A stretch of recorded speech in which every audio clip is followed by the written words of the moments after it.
now, through the magic of the Cybernet Space Cube, the computer-enhanced podcast of the future, Transformers Slag Podcast. What's up, everyone? How we doing this Saturday night? It's a Transformers Slag Podcast, our live stream main event. I'm your host, Protoman, the face that runs his face. I'm the voice here, Monday to Friday, and it is Saturday. A little late. We ran a couple minutes late. Came from a funeral. Don't worry, not really related to me or my family. It was like a friend of a friend. They were going to a funeral, and I was there. It is what it is. Ran a little late, but we are here today. We're going to talk about the news. We got a lot to cover.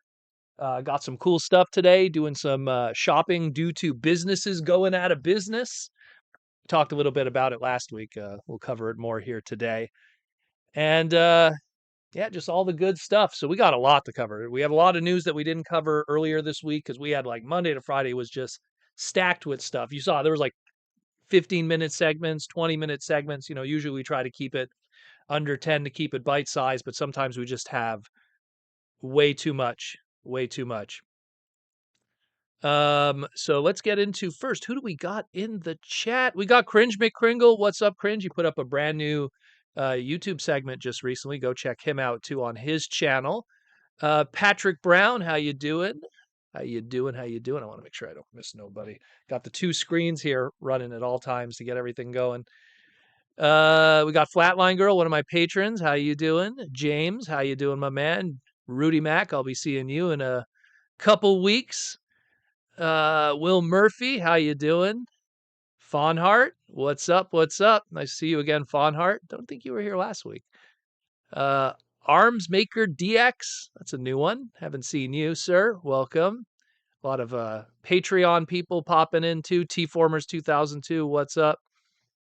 Transformatics, one of my patrons. Rodimus Supreme, Roman Schilling, and many more. Everyone's slowly peeling in now, as they always do. So, let's cover some news. Got a few things to talk about. Got quite a few things to talk about. Some stuff that we didn't cover this week. Updates, little things here and there. And yeah, we'll just jump into it like we always do. I got to make sure everything's all lined up here too. Got to make sure everything's golden. But yeah, so let's do it to it. Because nothing is set up properly because we came a little late today doing the podcast. So, first thing we're going to start with, of course, is our big pre-order drops that we had this week. And, of course, stuff that we were long awaiting for. Start, of course, with our Commander class, Age of the Primes Commander class, Armada Jetfire. It wasn't a matter of if they will do it. It's a matter of when they will do it. And it is happening now. We had to wait about 2 years. Took about 2 years for this to happen. You know, a year in like 11 months, pretty much. But he's here now. He's chunky, as he should be, like most Armada product. This was a Aaron Archer design back in the day. And yeah, man, the pants for your Optimus, like I always say. You got to get the pants for your Prime. And for me personally, the big thing is the mini-cons being included. I was a huge fan of the mini-cons when they first debuted back in 2002-ish, 2003, when they first dropped. And I, as a huge fan of Micromasters when I was a child, mini-cons were just the, you know, extension and evolution of that. It's like, it's a Micromaster, but it also has an extra play element. And then some mini-cons would have even more extra play elements attached to that, being combining or becoming weapons or anything like that, kind of fusing ideas from other Micromaster concepts or Target Masters or any Masters. So having the Space Mini-Con team included, the Requiem Blaster, and really updating them for the modern era, giving them better articulation. Although I'd argue, you know, some of them might not be as nice as some of the others. I know Payload definitely is probably the biggest upgrade of the bunch, in my opinion, in terms of like articulation and everything compared to his original. His original was a box. Very simple transformation. But yeah, love it. Absolutely love it. Super cool. Very excited about this. I do have some questions. I'm curious of like the inside of the shuttle still has like the veneering detail of like the readouts and the schematics that the original Aaron Archer design from 2003, 2004 had. I'm sure we'll get better photos and stuff with an upcoming convention in the next couple of weeks, which we'll get into in a moment. But yeah, very, very cool. Dig that. I didn't put the Super Pants Optimus Prime photo because I ran a little late doing the segment today. But yeah, there's also that cool photo that Mark put on his Instagram and stuff. So go check that out. And it's all quite exciting, really. All quite exciting. And then, of course, we also had these pre orders that dropped. Even more stuff. We have, of course, the Transformers 1 Deluxe Class Soundwave. I mean, give me as many Transformer 1 characters as you can in the best possible way. Because my biggest fear was when that movie didn't do well before, I was like, man, is like the best version of these characters going to be like stuck behind the main line? But I think also, and this is just a personal opinion, I think a lot of this tooling and design, the Thundercracker here that we're going to talk about in a moment, and the Soundwave, I think a lot of this was planned 2.5 years before Hasbro was even aware of the unsuccess of this movie. So we're lucky now. And the fan response has always been positive. So it's something where what we're getting of Transformer 1 product right now was made before Hasbro realized the movie wasn't successfully financially. Hopefully, the good sales of these products will then lead to them to want to continue doing it, considering the fact that, let's be real, it lost money on a fantastic movie. I'm starting to feel like, and I stand by this. I think the better the Transformer movie is, the less money it makes. I think that's the rule that we go by now. You know, it's like, hey man, did you like Revenge of the Fallen? Like, isn't that a masterpiece? How about $1.1 billion? And then it's like, hey, Transformers 1, that's like an amazing movie, or the 86 movie. It lost money. Although I argue the 86 movie over the long run probably made more money than ever just from DVD sales and reissues of DVD sales and rentals and everything like that. So I think in the long run, the 86 movie was a success. But regardless of these rants, hey, we got Soundwave. It doesn't look like his chest opens, but there's some kind of hinge. Maybe it's just the ab crunch. We don't know. But it's a Soundwave. It's a deluxe class, kind of transforms similar to his Bumblebee movie concept one, which was a Voyager class. But that one's pretty interesting. So I dig this one. This will definitely be one that'll want to be put into the collection. The Age of Extinction Bumblebee here, I argue that this is not an upgrade, in my opinion. It's just my opinion. I, you know, I think that there's less going on here than the original. Yeah, you get the bladed gun, but you don't get battle masks. You don't get a lot, the ninja stars and some of the other little accoutrements that the original had. I mean, maybe it has a little bit more paint deco, but I'm really curious when this thing comes out and we have it in hand. I want to see some photography of this next to like the premium edition, mainline one that we got back in the day, and really see like size wise, bulk, plastic quality. Like there's a lot more than just what the naked eye could see here that, some good in hand photos and just, for lack of better words, feeling up the figure will definitely reveal. So we'll see with that one. The Scourge reissue, I mean, he's a figure that in the secondary market isn't exactly setting the world on fire. You could pick up a complete Scourge for like less than MSRP right now. I think if anything, it's just them going like, look, we need to fill that leader price point. What didn't have, good sales, and what is a mold that we can't really redeco into something that we could convince people to buy again. So if you can't redeco it into something that's convincing, you just go with what's linked to partnership media, and that's Rise of the Beast's original figure. So maybe they'll get some sales of a second run out of this. Who knows? It was an okay figure. I mean, it was designed before they finished the final animation model, so it's not exactly completely screen accurate. But he has its moments, and it's a good companion figure if you have like an Ape Lynx or something to kind of battle with him. But it is what it is. And then we have, of course, the Thundercracker, which is absolutely fantastic because in a long line of seekers that always more or less keep the same tooling. I mean, you could argue like the first time we truly broke away was like maybe during Armada when smoke screen when Skywarp from the Seekers in Armada, he has the different fin on his head, so he's a brand new head sculpt, and that made things a little different. And like at least his mini con was different in that of Thunder Blast. That's different at least. But then when you got to some of the other like secret companions, they've always just been straight up redecos of each other. And then in the future, it's like, oh, okay, it'll be a redeco, but he'll have a new facial expression or something. This is a pretty much, using just a little bit of the skeleton of the Starscream, but otherwise a straight from the ground up, brand new tooling, new weapons, new front end. The wings are different, the chest is different. Like there's so much going on here that it gives me a lot of hope for all the others, the Skywarps, the Sunstorms, even the Slipstreams, if we might even go that far to get some of those. The Red Wing is involved in this line. So very cool, very cool. Looks great. And again, deluxe class, good companion piece. And yeah, man, it's gonna be good stuff. It's gonna be good stuff. Rodimus Supreme Armada Thrust was an entirely unique mold. Yeah, but that's different with the Seekers. I mean, would you really consider the Coneheads part of the Armada world when all of the Coneheads of Thrust were technically all the same character? Because you got Green Thrust, then you got Red Thrust, and then you got Blue Thrust. You didn't get a red Ramjet or a blue Dirge. It's like or a white Dirge. I mean, you could kind of argue Green Thrust is the Ramjet, even though he's the first one that's named Thrust. And then you got Red Thrust, which was the Israel slash Japan slash Australian exclusive, which was called the USA edition. So, I mean, I don't even consider those Seekers. That's just kind of their own thing in the Armada verse.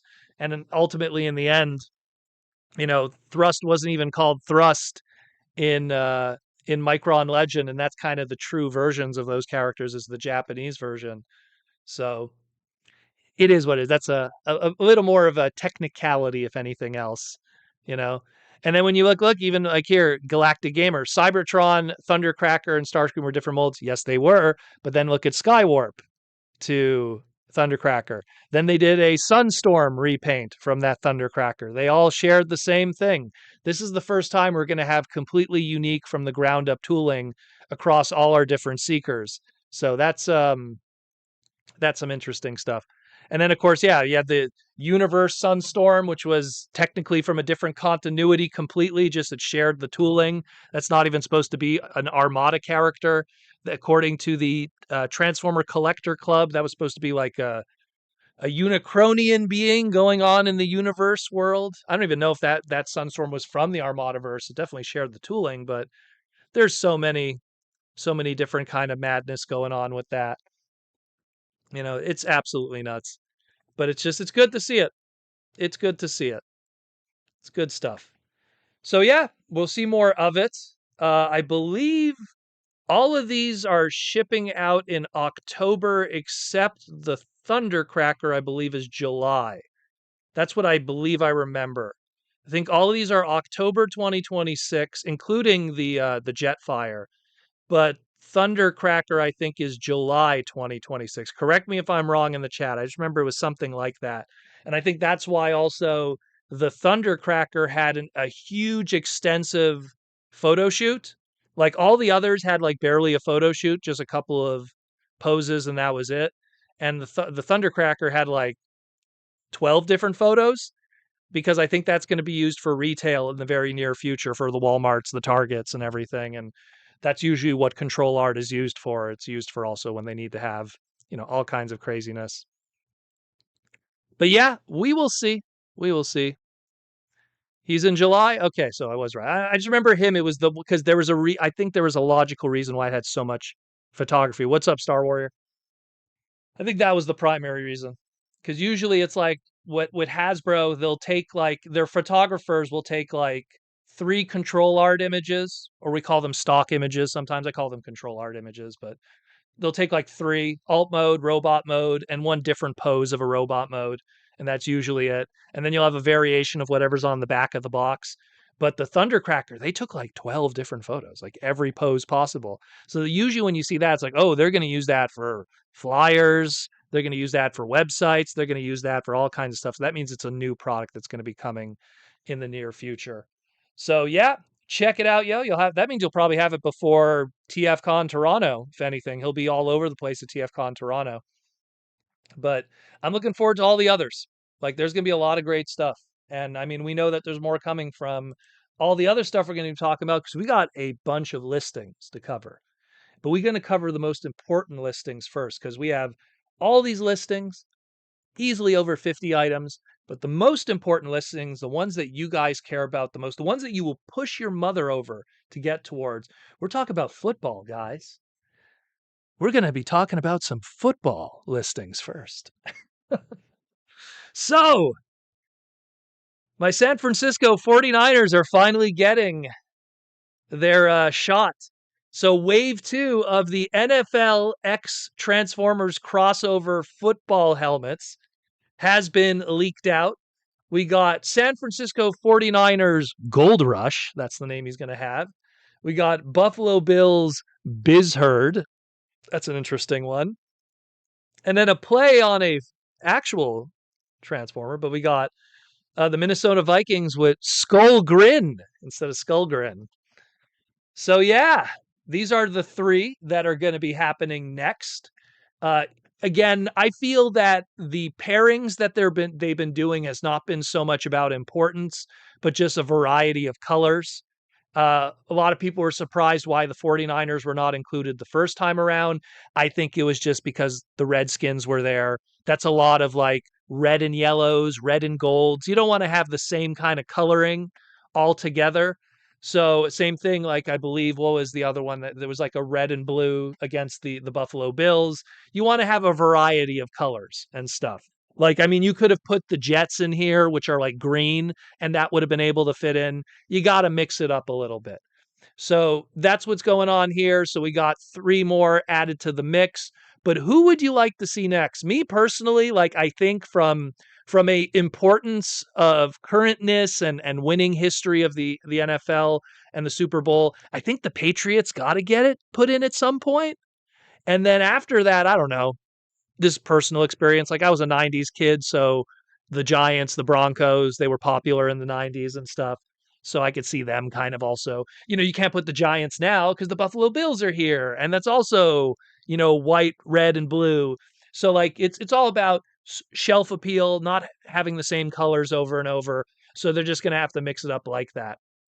And then sooner or later you'll get like the Saints and I don't know, the Titans, and I'm trying to think of some of the more obscure ones and everything that'll probably be a little more of we'll get them only because like again, oh, we don't have any red. So we'll do the Buccaneers because they're like silver and red. Or we don't have a lot of orange, so we could do the Cleveland Browns. That's kind of like how I could see that, where you just mix it up a little bit. Yeah, the Dolphins would be good too. That's another good one. That's another good one. Dan Marino, that's the 90s right there. Huh. Yeah, you could do Dolphins was like, especially not like orange and like that teal. You could do that for the Dolphins, and then you could have the Patriots. Patriots will cover that red, white, and blue. And then the Broncos could be orange, but is that too much orange with the Dolphins? I don't know. You got to have that balance. I mean, that's why I think the Vikings are here this time around because there's not many purples. So you could get away with that. But it's all about balance. Aaron Archer talked about this many times. Like they would just not want to have 2, green characters. Hey, we got a green jet in Deluxe, and then we have a green tank in the same wave in Voyager. You don't want to have 2 green things. You want to mix it up a little bit for the shelving so it doesn't look all the same. So it's kind of the same thing here. You're talking molds that are practically identical to the naked eye of the consumer. So that's something where you got to have some kind of diversity of visuals here.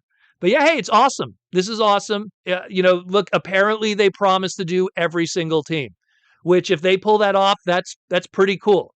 And I've said this before, if somehow they can't convince retail to do it, I'm almost 200% sure if you went to every pro shop of every single one of these teams is like gift shops in their stadiums, you could probably convince each one of those teams to carry their individual Transformer figure. Obviously, it would be an absolute nightmare for a completist because you'd have to get someone from every city to, send you over one. But at the end of the day, I think this is a cool initiative. Football is not my most favorite sport in the world. I enjoy football quite a bit. I'm a hockey guy because I'm Canadian, but and I'm also a big basketball guy. But I still love football. I respect the hustle of it. I always try to watch it whenever I can, and it's just something where it's just something that I could see like you know they could mix it up a little bit. They could mix it up a little bit, but we'll see. We will see. We will see. There's a lot of interesting stuff that could be done. Um, well, I gotta turn my microphone off here. I'm just looking at my phone. Toronto Raptors Dinobots. We'll see. All red repaint. We'll see on that one. Then we got more listings of stuff that I'm sure you're extremely excited about. We got Hallmark, and they actually have some photos here of product this time around. These are just obviously CG mock-ups of what will be the final product, but Hallmark is already showing their early Christmas ornaments that are going to be showing up in July, which is perfect time for the winter season. We have the My Little Pony Prime. Fun fact, Proto Man actually worked on the package copy for this product all those years ago, the original one, not this Cards Carlton Hallmark version. So there's going to be that one. And then we're going to have an Optimus Prime. It says there Optimus Prime's Power one here. This one probably, maybe it'll have a light up feature. I don't know. Usually those ones that have like a base or something have something like that. But yeah, pretty cool. Two of these, again, $23.99 and $24.99 respectively. Both of these are supposed to come out in July. Um, and, I mean, let's be real. If you want to get these cheaper, just wait the day after Christmas and then all these things are on 50% off clearance. But that's a whole other story. Oh, yeah. That's a whole other story. Then talk about saving money here. We did a whole segment this week talking about all these reissues that are going to be coming of high-end Transformer product. Power of the Throne of the Primes, the green light, the roundabout. My goodness, roundabout. If you are someone that's sitting on a bunch of roundabouts right now, and these runabouts are like burning a hole through your collection, you can make some serious coin right now until people realize that a big reissue is coming. So you could probably sell him for almost $200 right now. So these are all coming out at some point.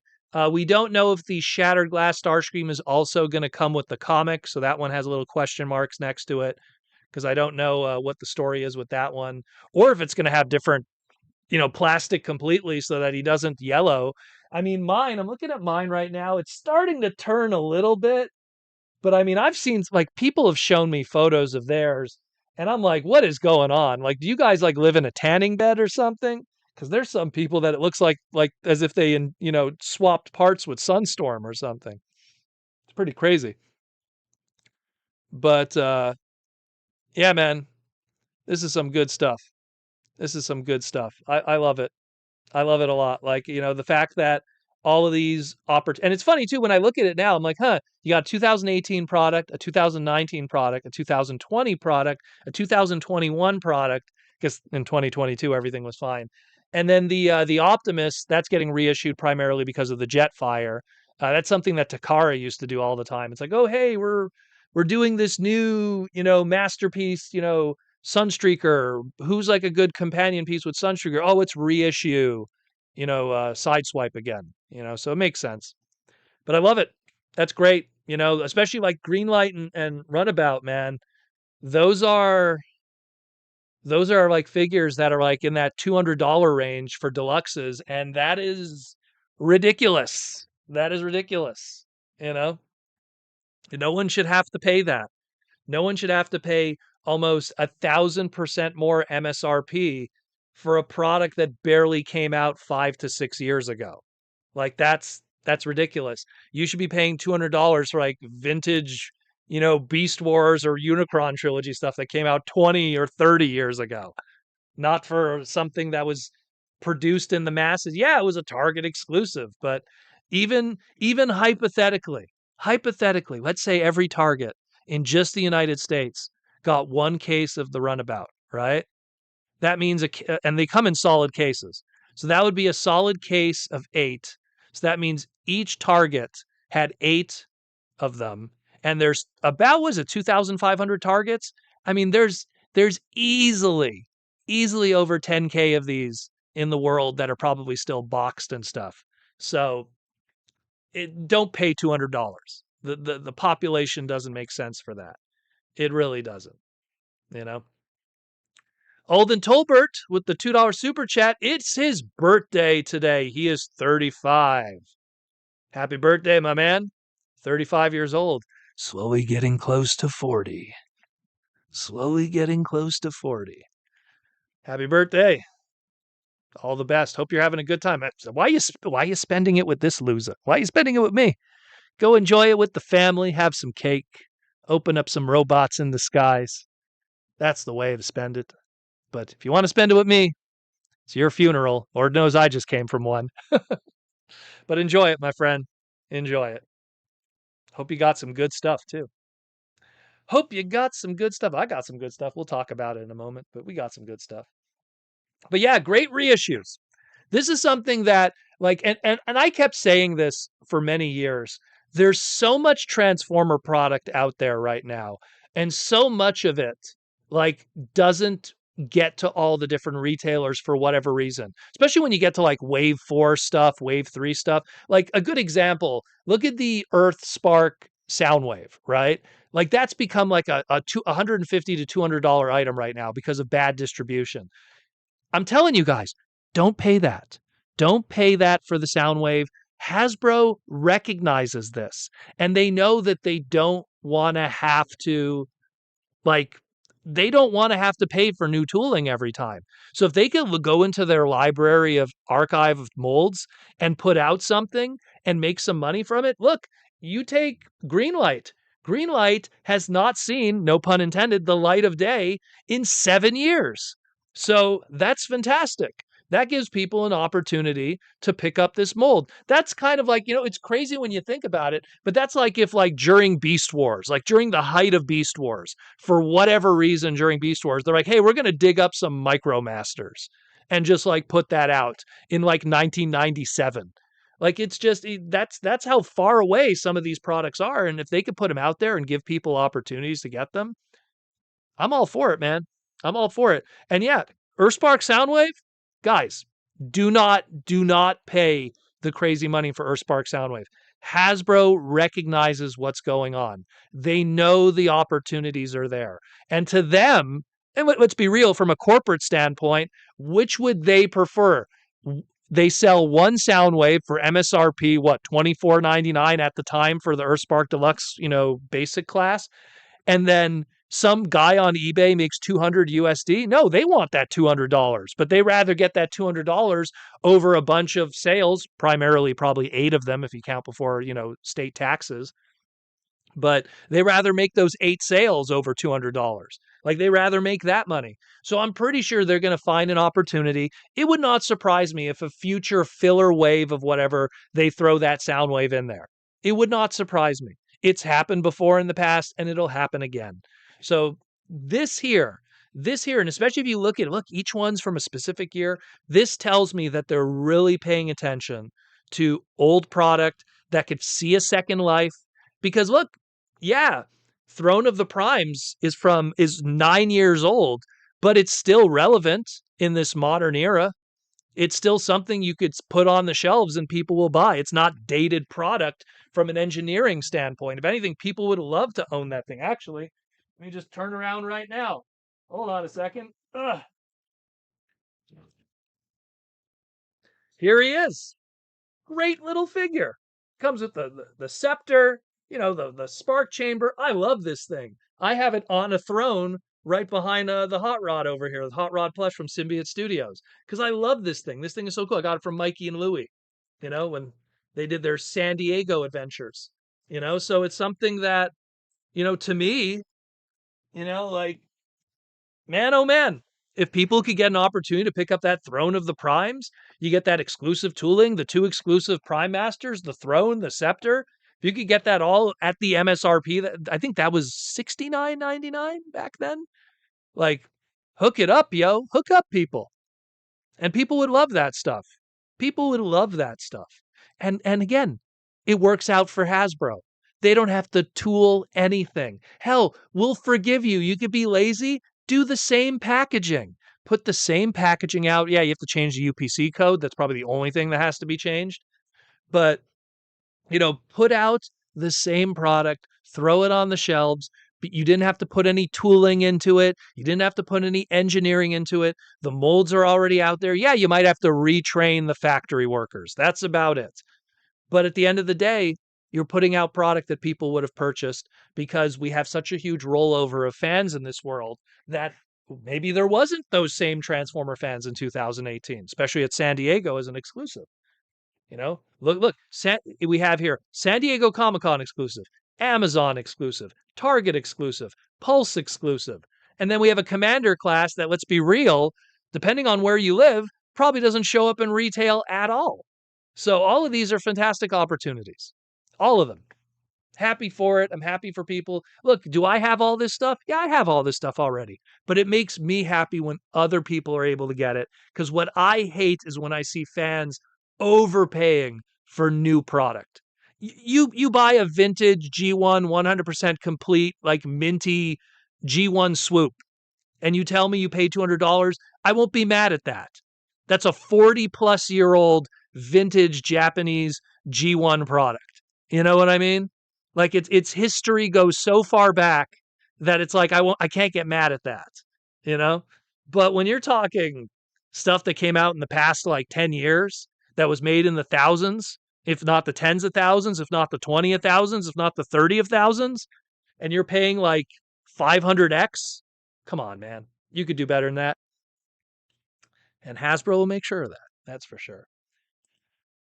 Next up, sorry for the rant on that one, but next up, let's talk about all of our listings, the big stuff here, because we got a lot to dive into. All of this Studio Series 2027 product. I'm not going to, sit and talk about too much of this. I did an individual segment on it. We could break it all down. There wasn't too many revelations since that segment. So there's nothing really that we could say that's too different. But at the end of the day, there is a lot of cool stuff here. It's clearly suggesting that we are going into 2027 with a 20th anniversary celebration of the first Michael Bay 2007 movie. That's like the big lean going on more than anything else here. Is it going to be new tooling? Is it going to be just straight up reissues and repacking of the previous Studio Series product? Is it going to be just really extensive redecos? A premium finish, if you will. But at the end of the day, I really like what I see here because even outside of celebrating the Michael Bay movies, which rightfully so should be the celebration for 2027, we're seeing a lot of other different plethora of Transformer product here. We're seeing video game stuff. We're seeing obscure Marvel stuff. We're seeing IDW stuff. So there's a little bit of a mixture of everything here that's studio series that isn't so much a live action movie. And that's welcome. And even the IDW, excuse me, the Dreamwave Optimus Prime, what is that going to be? Some people were suggesting it might be War Within Optimus Prime. I would like to believe that, but I would like War Within Optimus Prime to be a Voyager, not a deluxe. Because I have, where is Mr. over here? You can barely see him. There's War Within Optimus Prime from the Titaniums line. That's kind of like deluxe scale, and it doesn't do it justice. You want big, beefy Don Figueroa, War Within Optimus Prime to be like a Voyager at least. At least. Deluxes, especially with Optimuses, are kind of tiny today. So, but a Dreamwave, Dreamwave Pat Lee Optimus Prime, and again because it's A level, it falls under the A level. Let me zoom in on these for a moment. Might as well do that too for you guys. One sec. But when you're talking A level, like people have to understand the point of A level. Like here, A level is stuff that's sold in entire cases on their own. So you'll have an A level and it'll have 4 Bumblebees and 4 Optimuses. And these from the ordering sheet from the distributors, let's use Walmart as an example.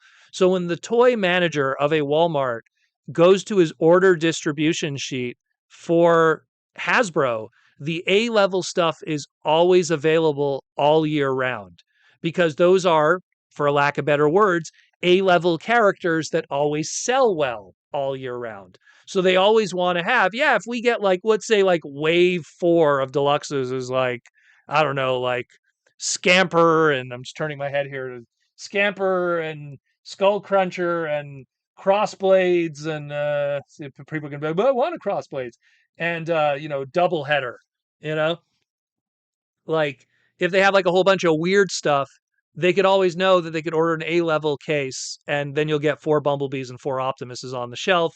And those 4 Optimuses, while they are going to be Dreamwave, it'll be G1 flavored.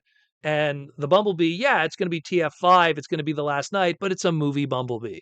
So those are two from the mainstream standpoint, not us hardcore fans that know every inch in detail, but from the mainstream, to them it's like, hey, there's a G1 Optimus, hey, there's a movie Bumblebee.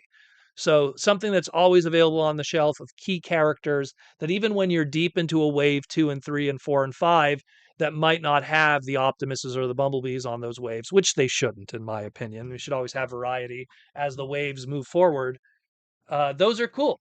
Those are cool. And then when you get into some of the other stuff, like look, you got the Alicon getting reissued again, I'm going to assume, so that, more army building. The expected wheelie in the proper colors from the retro carded one.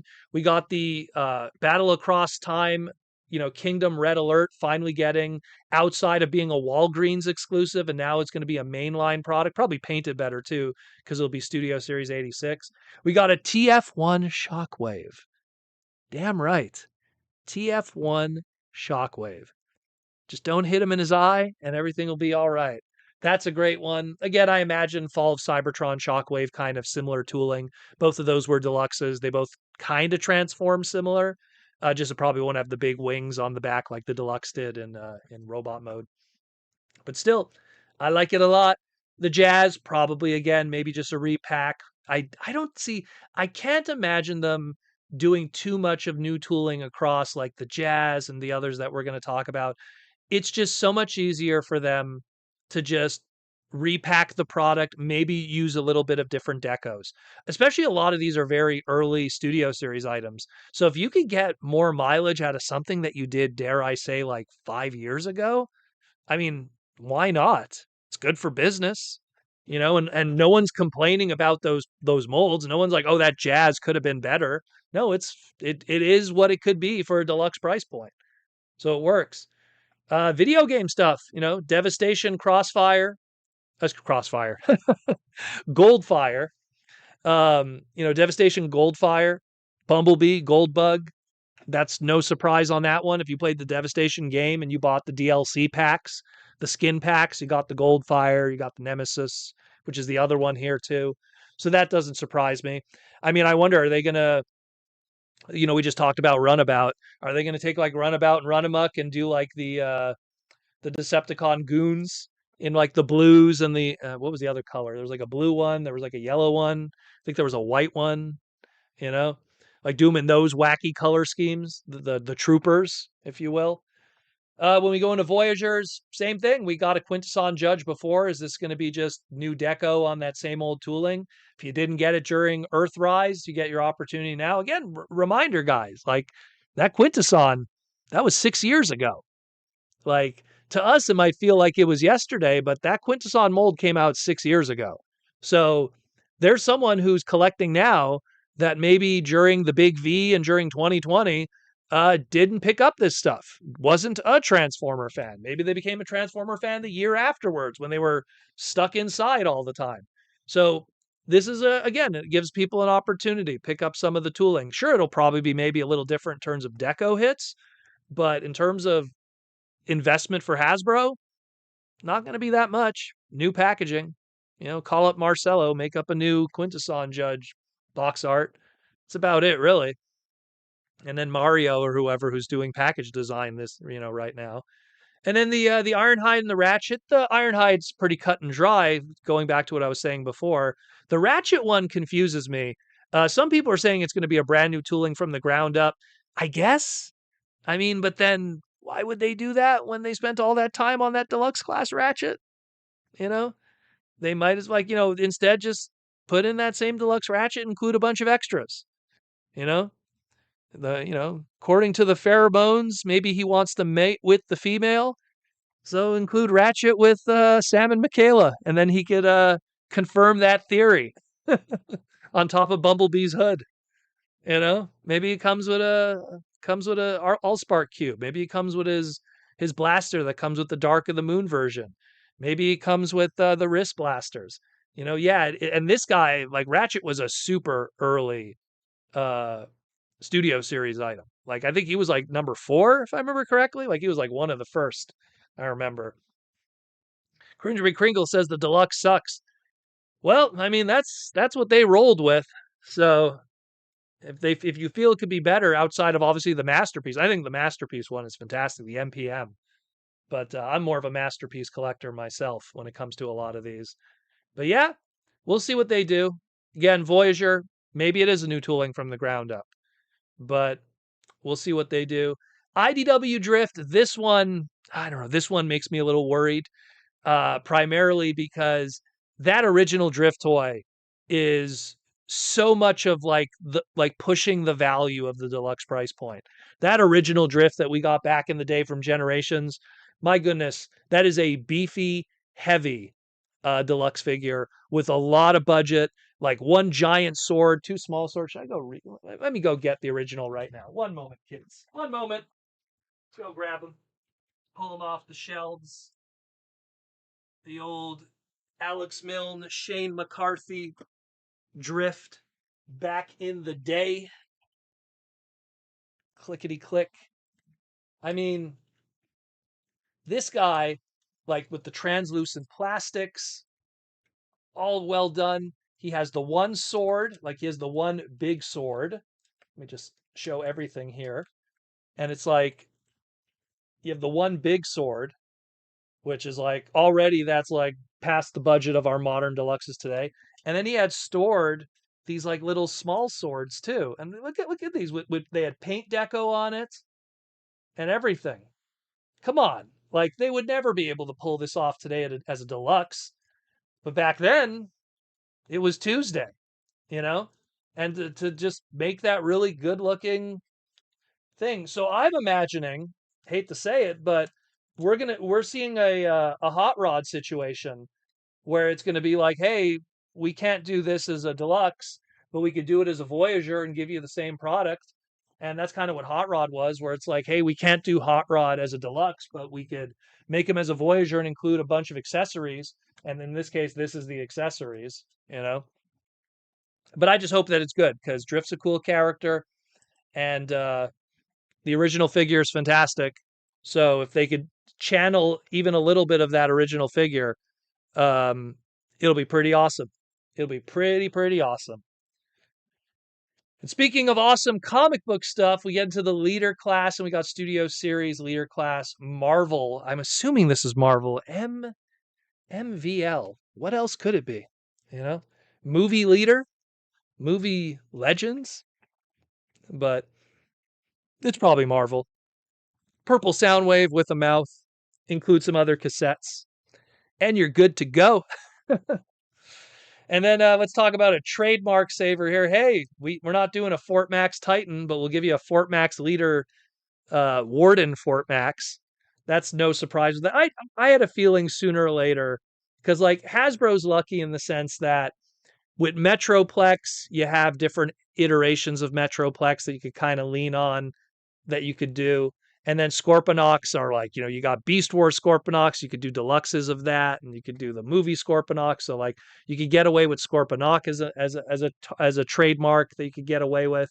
And then when you like go down that rabbit hole, even Triptychon, it's like, hey, just take any Dino figure and just give it the Triptychon colors and just call it Triptychon and you could get away with it. But Fort Max is a tough one because it's like historically, it's always been a character that has been a base or like some kind of like spaceship.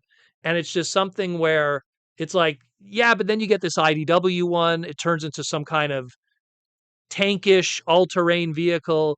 It's a smaller character. You could get away with it. And I mean, I'm surprised they made it a leader. They probably could have gotten away with making this even a Voyager class. But hey, it's a good way to keep that trademark. And the only bad news that I could tell people is now that you're looking at this, I'm going to see Scorponok in another 4 years because excuse me, Scorponok, Fortress Maximus in another 4 years. You're probably not going to see anything even close to a Titan Fort Max for a minimum of another 4 years after this one drops.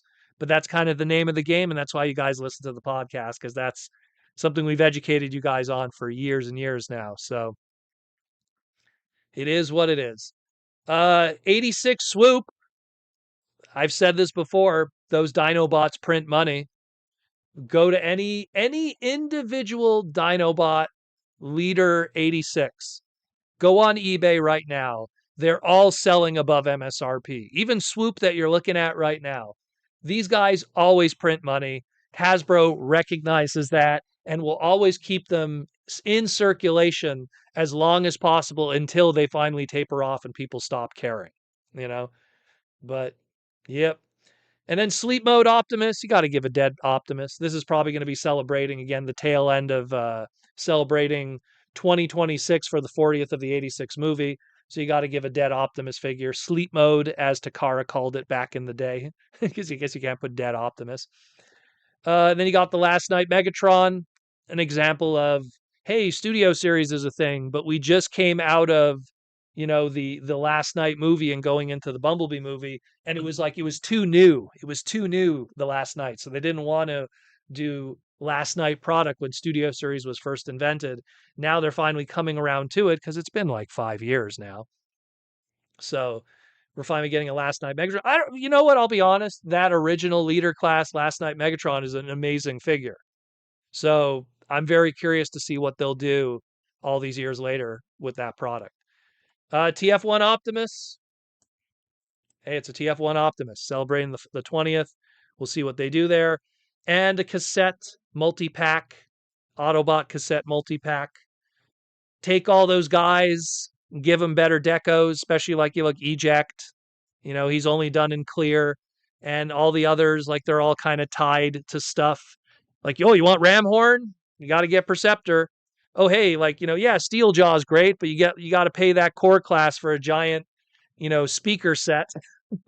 So they'll do something where they could fit all four together, give them the best possible deco. It's going to be obviously a web exclusive or some kind of store exclusive, but it'll have the best possible paint. It'll probably they'll leave out the extras that are not necessary, and people will buy it so their blaster could be complete properly in some shape or form. And that's it for the Studio Series 2027. But we're not done yet.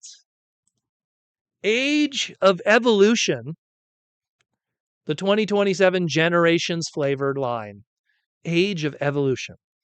And then, of course, we also have a Walmart exclusive capsule, which is called Megatron Rising Resistance. This is all tentative, of course, but what do we got here? We got a lot here. We have quite a bit here to deconstruct. We're going to zoom in on these too. So, Barricade. Look, we just got that smokescreen prime mold. You could see that coming from a mile away. That's what's probably going to happen. I know some people want just like a brand new tooled Barricade aligned or, Authentics, version. But let's be real. They got to do something with that smokescreen mold. And there's a few stuff that's baked in there. And one of those is Barricade. And if there's anything I learned from Aaron Archer back in the day, especially if you look at the Cybertron line back in 2006, 2005, they always wanted to, here's a deco of one character and the redeco will be the other faction. So it'll be like, oh, so here's like Override and the other Override's going to be a Decepticon. Okay, cool. Here's Red Alert. We're going to do a repaint the Red Alert and we're going to call it Cannonball and it'll be a Decepticon. And so it's the same thing. It's like, Here's Smokescreen, Autobot, Decepticon version of that tooling. We'll do Barricade. That way you mix it up. What's up, Larry? I'll be seeing you tomorrow for WrestleMania. And then look, you got Nightbird. Anyone who knows the history with that character and me and Josh Perez and Alex Milne, we created a problem. I didn't like. You have to understand, guys. Like back in the day, there was no Nightbird toys. This was like when we were planning this with the companies. This was 2009, and they're like, "Hey, we want to do a transforming Nightbird toy, but we don't want to put any time and energy into tooling. We have this RC mold. Let's just do that." Okay, it's a female body. Put it on a female body.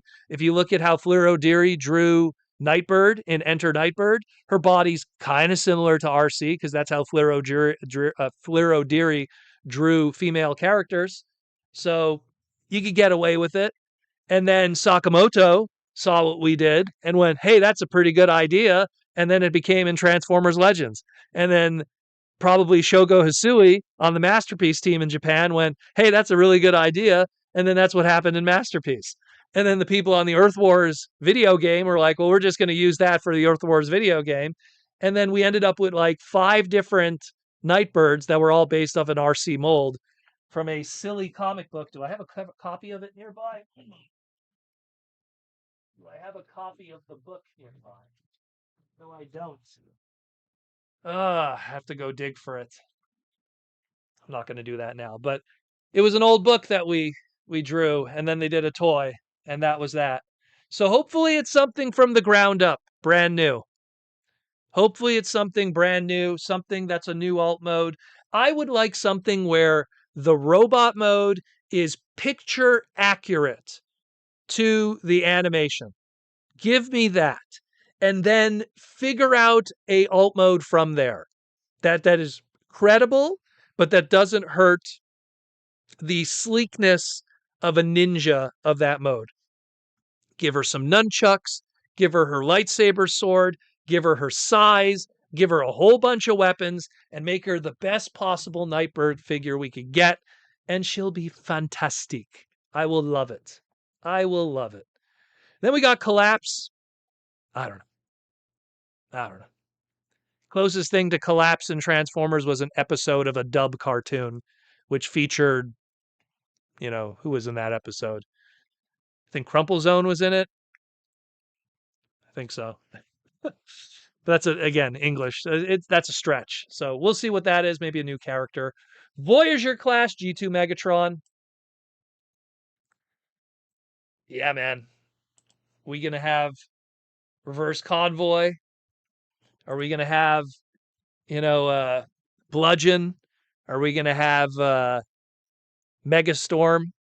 There's so many tank Megatrons that could be pulled from that in some shape or form. So definitely, hey, and again, you have to understand from our perspective, like it's a new year, it's a new line. You got to have a Megatron in there somehow. You got to have some kind of Megatron. So it's a G2 Megatron. It's a tank, and it's going to keep tooling busy for the next 4 years. That's kind of like the long game kind of mentality with that. So it works. Animated Slipstream and Voyager class. I'm excited about this because if this is done right, like if this is done very well, right? Like Voyager class Slipstream, and we've seen how they've done some of the past animated stuff. They've been pretty good. If they do this right, this thing will probably, no pun intended, slip into your animated display and will fit in with the other Voyagers of the old Seeker jets. So that's pretty cool if they pull that off. Like, and what's great too, because Voyager price point, but she's a female character. She has a much more muted kind of design to the other Seekers. The other Seekers are much more wider because of a male body type, for lack of better words. So she has a much more feminine body type as Derek drew it. So feminine body type, less plastic needs to be used. You could lean more into better deco paint. Like this could be a really good product. Really, really good product. And then could be put into your animated display. Because one of the biggest screaming shames, and why some people would hate on Transformers Prime is by ending animated prematurely, we never got all our seekers. Yeah, you could have got Starscream in retail. Yeah, you could have got Skywarp as a Target exclusive, but Thundercracker was a Japanese exclusive. Sunstorm was I believe also was a Target exclusive at some point. I know he was in Zellers here in Canada. Like they were difficult to get, and you still didn't complete all your seekers. So it's something where we could start that journey now. We could start that journey, and it'll be great, man. It'll be great. Um, and then we got leader class Lugnut. So here's the story. Like a lot of people for a while were wondering, like, why we never got Lugnut. Like, why did it take this long? So the explanation that I was told was when Derek passed away in December of 2021, it was so sudden that Hasbro had to like, okay, we're going to change the character voting and it's going to be about animated instead. And look, guys, you know it, I know it. It takes a minimum of 2.5 years to 3 years to create a product from start to finish. And when Derek passed away, when they finally finished the voting in what was it, like September, August-ish of 2022, when the voting finished and they knew, okay, Lugnut won this, do the math.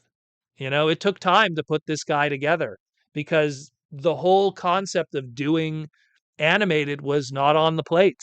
And then everything shifted. All the other votings were planned in advance. They had more or less an idea of like who they were going to do, and the characters that don't win are still probably going to get toys done. Animated wasn't at the plate at the time. Derek's sudden passing really kind of changed things up. But now we finally have a big, bulky leader class, actually fits in your display now, animated Lugnut. I am looking at mine right now. You guys can bear with me. You can only see like wish I could show you guys better, but the problem is the microphone gets in the way of the animated display. And like Lugnut's like somewhere over here. But like he's shorter than Shockwave. He's shorter than Starscream, shorter than Shockwave, shorter than Blackout should be pretty tall to begin with. You can barely see Blackout there. But it's like, look, he's short. He's shorter than Lockdown, who's a deluxe class. Like, and again, not all the toys are going to be home runs. I'm not a fan of the first Bumblebee that they did for animated. I kind of like the later one that they did for the Hydro Dive Bumblebee. But I mean, it's something where finally we're going to get it done right.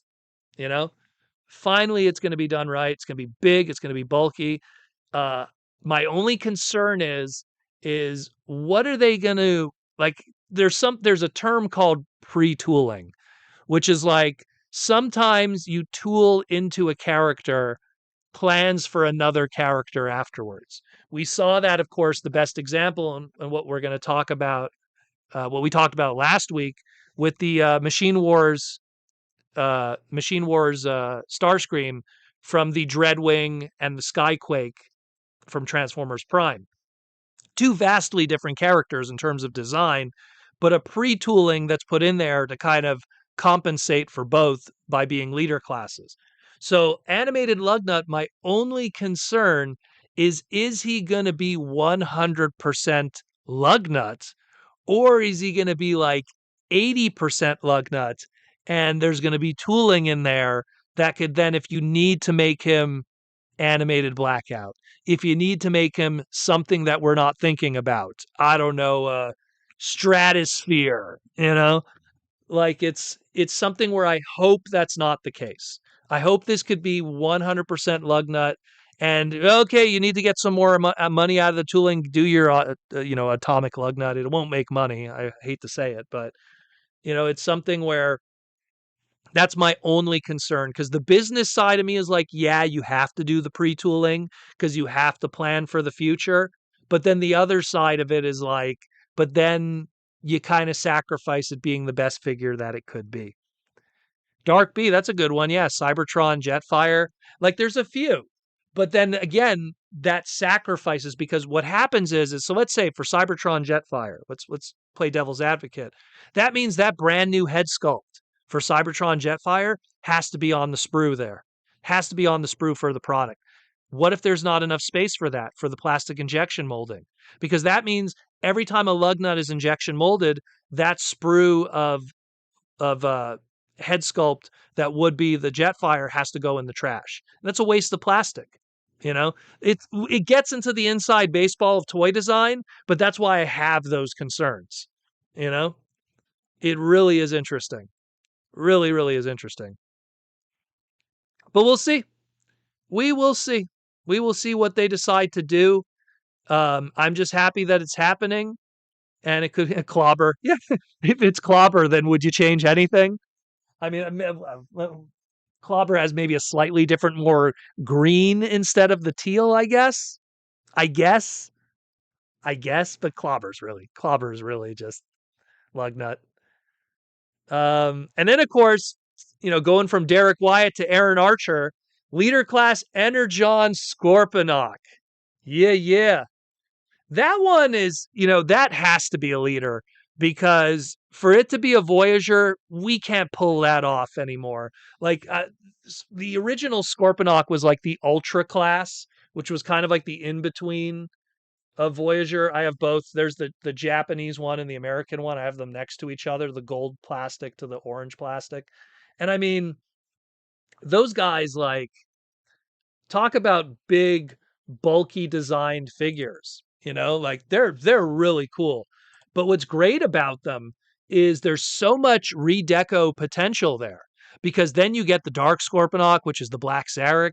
You got the Double Punch. You got a G1 Scorponok. If you want to go to the Bakon side of things, you could do the Japanese deco or the American deco. The American deco is the one that's more screen accurate, oddly enough. Japanese one had all that gold on it that wasn't really accurate to the screen. But I mean, there's right away out of the gate, you got 4 to 5 different decos on that. So very interested how that one's going to be. Again, that was an Aaron Archer design along with Shogo Hasui. They did that one together. It was a collaboration between Takara and Hasbro, and was quite a unique product. And he's a triple changer. He turns from the Scorpion to the Jet mode. He's got all of those construction elements, so he almost is kind of also like a construction vehicle, if you will, but not really, even though it's not officially anything of that. So it's a very cool design, unique character, interesting history. So looking forward to that one. Very curious how they're going to tackle it. I don't know if it's going to be as good as the original. The original is just a product of its time and how they were pushing the envelope on how far you could get away with plastics and stuff like that. But I am curious to see what they do. And again, an updated Energon product. It's nice to see Energon get more love. It's getting to a point now that the only line that's really getting slighted, when you think about it, is Beast Machines. Beast Machines is the only one that's still in the dark ages. So maybe now we got to push for Beast Machines to get some love. We'll see. Like with Beast Wars 2, Beast Wars Neo's getting love. Like we're getting, all kinds of stuff. Rescue Bots is getting love. Like what's left? Go, go, go bots. Where's our Beast Bot? Like we got to get some go, go, go bots love. What's left really to kind of get some throwback, you know? Pretty cool. Let's go into our exclusives. So first we have a Generation Selects. This is no surprise. You got to do something with that tidal wave tooling. And there's 2 decos that you could do, and they're going to go with the Energon one. So again, more Energon love. The clear orange, clear green. That it is what it is. I got mine sitting on the shelf. I'm looking at it right now. Again, they got to do something. The Gen Selects one's going to be the clear green deco. They'll do the toy accurate one for a more mass release later on. They'll get 3 decos out of it, and that'll be the end of the game. And then, you can move on from there. The way that I look at it, though, is, if you have the regular tidal wave, you could attach that to your Megatron. If you have the Energon tidal wave, you could attach that to your Galvatron. And then when we get the toy accurate one, I don't know, maybe they'll do Mega Zarek which is a redeco of the Bakan colors on the Megatron mold. Who knows? Who knows? There's a lot of redeco opportunities with that, but we'll see. We'll see. Again, I firmly believe the Energon Tidal Wave deco choice was because it was a Gen Selects item, and Gen Selects items are a little more rarefied. They're made in less units. They're kind of just for one environment, which is really just the hardcore Transformer fans. Like if you're going to have something that's going to show up on a Walmart shelf or a more mass retail, then you're going to go with a deco that's much more prevalent and well known, and that would be the toy color one. Where the much more deep cut fan one, you go with something like a Gen Selects. At least that's the way I see it. Then we got the Walmart capsule MGR RSTs. This is supposedly Megatron Rising Resistance. That's what I was seeing on the Chinese message boards as the full name for this. This is a Walmart capsule, which is going to be the Walmart exclusive subline. So we got Rook. Pretty obvious what's happening with that one. We're going to have our good old boy here getting his toy treatments. They'll put obviously the toy accurate head sculpt on Wind Charger, and then you're going to get a Rook out of it, and then they'll take that Rook, toy accurate head, and they'll do a retro carded version. And like I said, once you get 3 decos out of a tooling, you've done more than most people could ever want. Marvel G2 Rook. I see. Here's the thing. I would entertain that idea, T-formers, but the problem is that this is a capsule, and the thing is that capsules are always redecos, because how it works is you go to a retailer and you tell them, hey, you want to get an exclusive line of Transformer toys? And they go, yeah, we want an exclusive line of Transformer toys. Well, how much are you willing to invest of product that you want to buy forward? And they're never going to want to invest in new tooling. Yes, once in a while you do get the Cosmos or you get a new head sculpt, but 99% of the time that new head sculpt has already been baked in from day one. So that's not a Walmart decision. Like that toy accurate, Rook face or in this case, Wind Charger face has been on the tooling since day one. It's just that it's only debuting on the Walmart capsule. What's up, Young? How you doing? So it's something to me that this is all going to be redecos across the board. It's just a matter of where those redecos coming from. Some of them are more obvious than others, you know? So it's just something where, yeah, once in a while they do want to invest, but that there's going to be one item here that'll probably be a new tooling. I get a feeling it's probably going to be the Skyfire that's on this list, because we all know what the Rook's coming from. We all know what the Viper is going to be. That's going to be Power Glide. Scoop, and you know what? After I did my segment talking about Scoop, literally my buddy here in Canada was like, dude, like think about it. Scoop is going to be not Scavenger. Scoop is going to be Scrapper. Quick Mix is going to be Mixmaster. And then who's missing? You got Landfill, that'll be Long Haul. Those 3 Constructicons will be your 3 double target masters. And it's true, and that's the best way to make the best of that combiner tooling. And then you could have 3 double target masters that could also be Devastator limbs. And Scoop was once part of the Constructicons, and there's all that deep history. So sure, why not? Why not? But yeah, again, that's going to probably be a Constructicon limb, because Scrapper is a Voyager, Scoop's going to be a Voyager, so there you go. Voyager class Slash is a Velociraptor, who's also a Voyager class Velociraptor. Gee, I don't know. Certain Beast Wars guy voiced by Scott McNeil, so you're going to probably see that too. Skyfire, someone here in the chat, who do you think Skyfire will be? What is that going to be? What's the story of that? Let's just pull this up a little bit. There we go. Who do we think, chat? Who do you think Skyfire is? It's definitely not going to be throwback to, G1 Fire in the Sky. It's obviously, I'm leaning more on the RID character. But if it is the RID character, a jet, what Voyager jet are we pulling from to do this? This is why I think that Skyfire might be the new tooling out of the whole assortment. And then that's a tooling that they're just going to make a million things from afterwards because that Skyfire tooling has like 7 different characters associated with it, you know? So it's something that we'll see. We will see what comes with that. But go check out my individual segment. I break it down because you got Skyfire, you got the Waspinator. There's so many. There's so many. The Machine Wars ones. Oh my god, I love if they do the Machine Wars ones. But that'd be a cool one too. Armada Starscream, maybe if they do an extensive, tooling of it. I guess it's a tough one. You need something that kind of has that traditional seeker, jet chest kind of thing with the wings behind it. It's a possibility, but at a Voyager price point. It has to be something that's existed as a Voyager. So it's possible this might be a new tooling from the ground up. Could be. Could be. We'll see. We don't know, but we will see. We will see. R Maker DX. Yeah, I'm hoping we get Hooligan from him too. Cyberjets? Give me Hooligan. Give me Space Case. I love me some Cyberjets.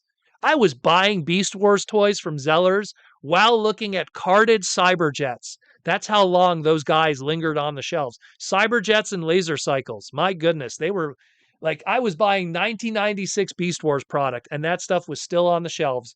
Proto Man's an old man, just to warn you. So, I would love that. I have so much nostalgia for the Cyberjets were some of the first hyper articulated G1 like G1. They were G2. They were the first ever hyper articulated Transformer toys. They had the ball joints. They looked great. You could hit amazing poses on it, missiles that could launch out of them. They had light piping in their heads. They had these cool poses. Hooligan is just the coolest cyberjet of them all. Every couple of decades, he gets an homage somewhere. Fear Swoop, I believe, was the last one through the movie line. But man, good stuff. Good stuff. Then we got a leader class Snarl. Either they're reissuing Snarl, because again, like I said, it prints money, or we're getting the other coloring that isn't G2. We had Snarl in maroon. How about Snarl in green? Sure. It's one way to do it. One way to do it. One way to do it. BMAC, are you in the chat? Oh, geez, BMAC, what are you doing here? Maybe Needle Nose. BMAC. Needle Nose was a deluxe, brother. How you doing, BMAC? How's the G.I. Joe stuff going? But yeah, so there's all of that craziness. BMAC, are you going to be at San Diego? Because you had your wife was pregnant last time, so I know you couldn't come last time. Are you gonna be at San Diego? Because I know Nate is 100% locked in, and so is Mark and Evan. And I know Lenny isn't coming because now he's gonna be doing stuff with. Actually, I don't know if any of that's public yet, so I'll probably keep that to myself. But Lenny's busy with other stuff right now. So, but are you coming to San Diego, Mr. Mac? We will see. I'm going to be so busy that weekend. Ugh. I don't know. I'm looking forward to it, but I'm not looking forward to it, if you know what I mean. There's going to be a lot of cool stuff, but then I'm going to be so burned out. Oh, it's a different BMAC. Okay, there we go. Because we have some other Hasbro people in the chat here today, so that's why I want to be sure. So many BMACs.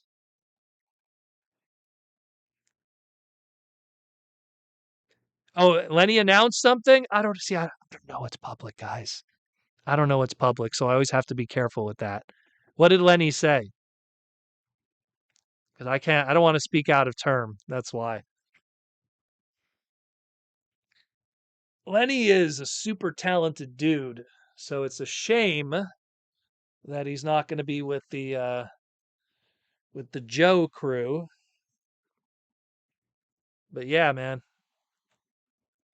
Okay, he's going. Okay, he said the boss fight thing. Okay, good. Everything's good. Because yeah, boss fight's going to be at San Diego. So I was like, I wonder if Lenny will be at the boss fight booth. Kind of like how John he was at the John was at the what's the people who do the mask stuff? Ah shit, why is it on the tip of my tongue? And they do the gem dolls. I'm blanking. Anyways, you know what I mean. Oh, he shared it on his Instagram. Okay, good. Good. I don't know. I don't live on social media, so sometimes I miss these things. That's the problem. Good. I always have to be careful with that. You got to be careful sometimes. You never know. But yeah, what else do we got, my peeps? We're not done yet. Loyal subjects, thank you. We also have some movie stuff. So CinemaCon was just the past couple of days ago. And unfortunately, not much was said about what's happening with Transformers. All we do know is there some kind of movie in the works? Because we heard, oh, they're going to do a standalone, another G.I. Joe movie. Oh, we're going to have a Transformers G.I. Joe movie. Oh, maybe Michael Bay's coming back. Like, we don't know the specifics yet. All we heard from CinemaCon, specifically from Paramount, something is coming. So they haven't given up on Transformers. Obviously, you have to take advantage of a 20th anniversary of the first movie. It's been 20 years since the first one. You got to do something. You got to do something. In the same way that you had Star Wars come out, and then 20 years later, they were like, hey, we're going to do the special editions. And then while they're doing the special editions, they announce episode 1. Like, you got to do something for the 20th. How could you miss that nice round number? So, something's going to be happening. Something's going to be happening. We don't know what. CinemaCon teased a little bit, but nothing that we know right now for the time being. And then the last thing we're going to be covering, apologize for this. This is in Spanish, but this is the CCXP Mexico Comic Con. Nate from the Instagram of the Hasbro marketing team announced that they will be in Mexico City and they will have a booth showing brand new Transformer product never seen before will be revealed at the CCXP. And that'll be the 24th, the 25th, and the 26th. So that is literally next week here on the Transformer Slag podcast. We'll be talking about some brand new Transformer product straight from Mexico. So check that out. We'll have more info on that. I'm still trying to get some info on when the panel will be. I'm going to take a guess on the Saturday probably.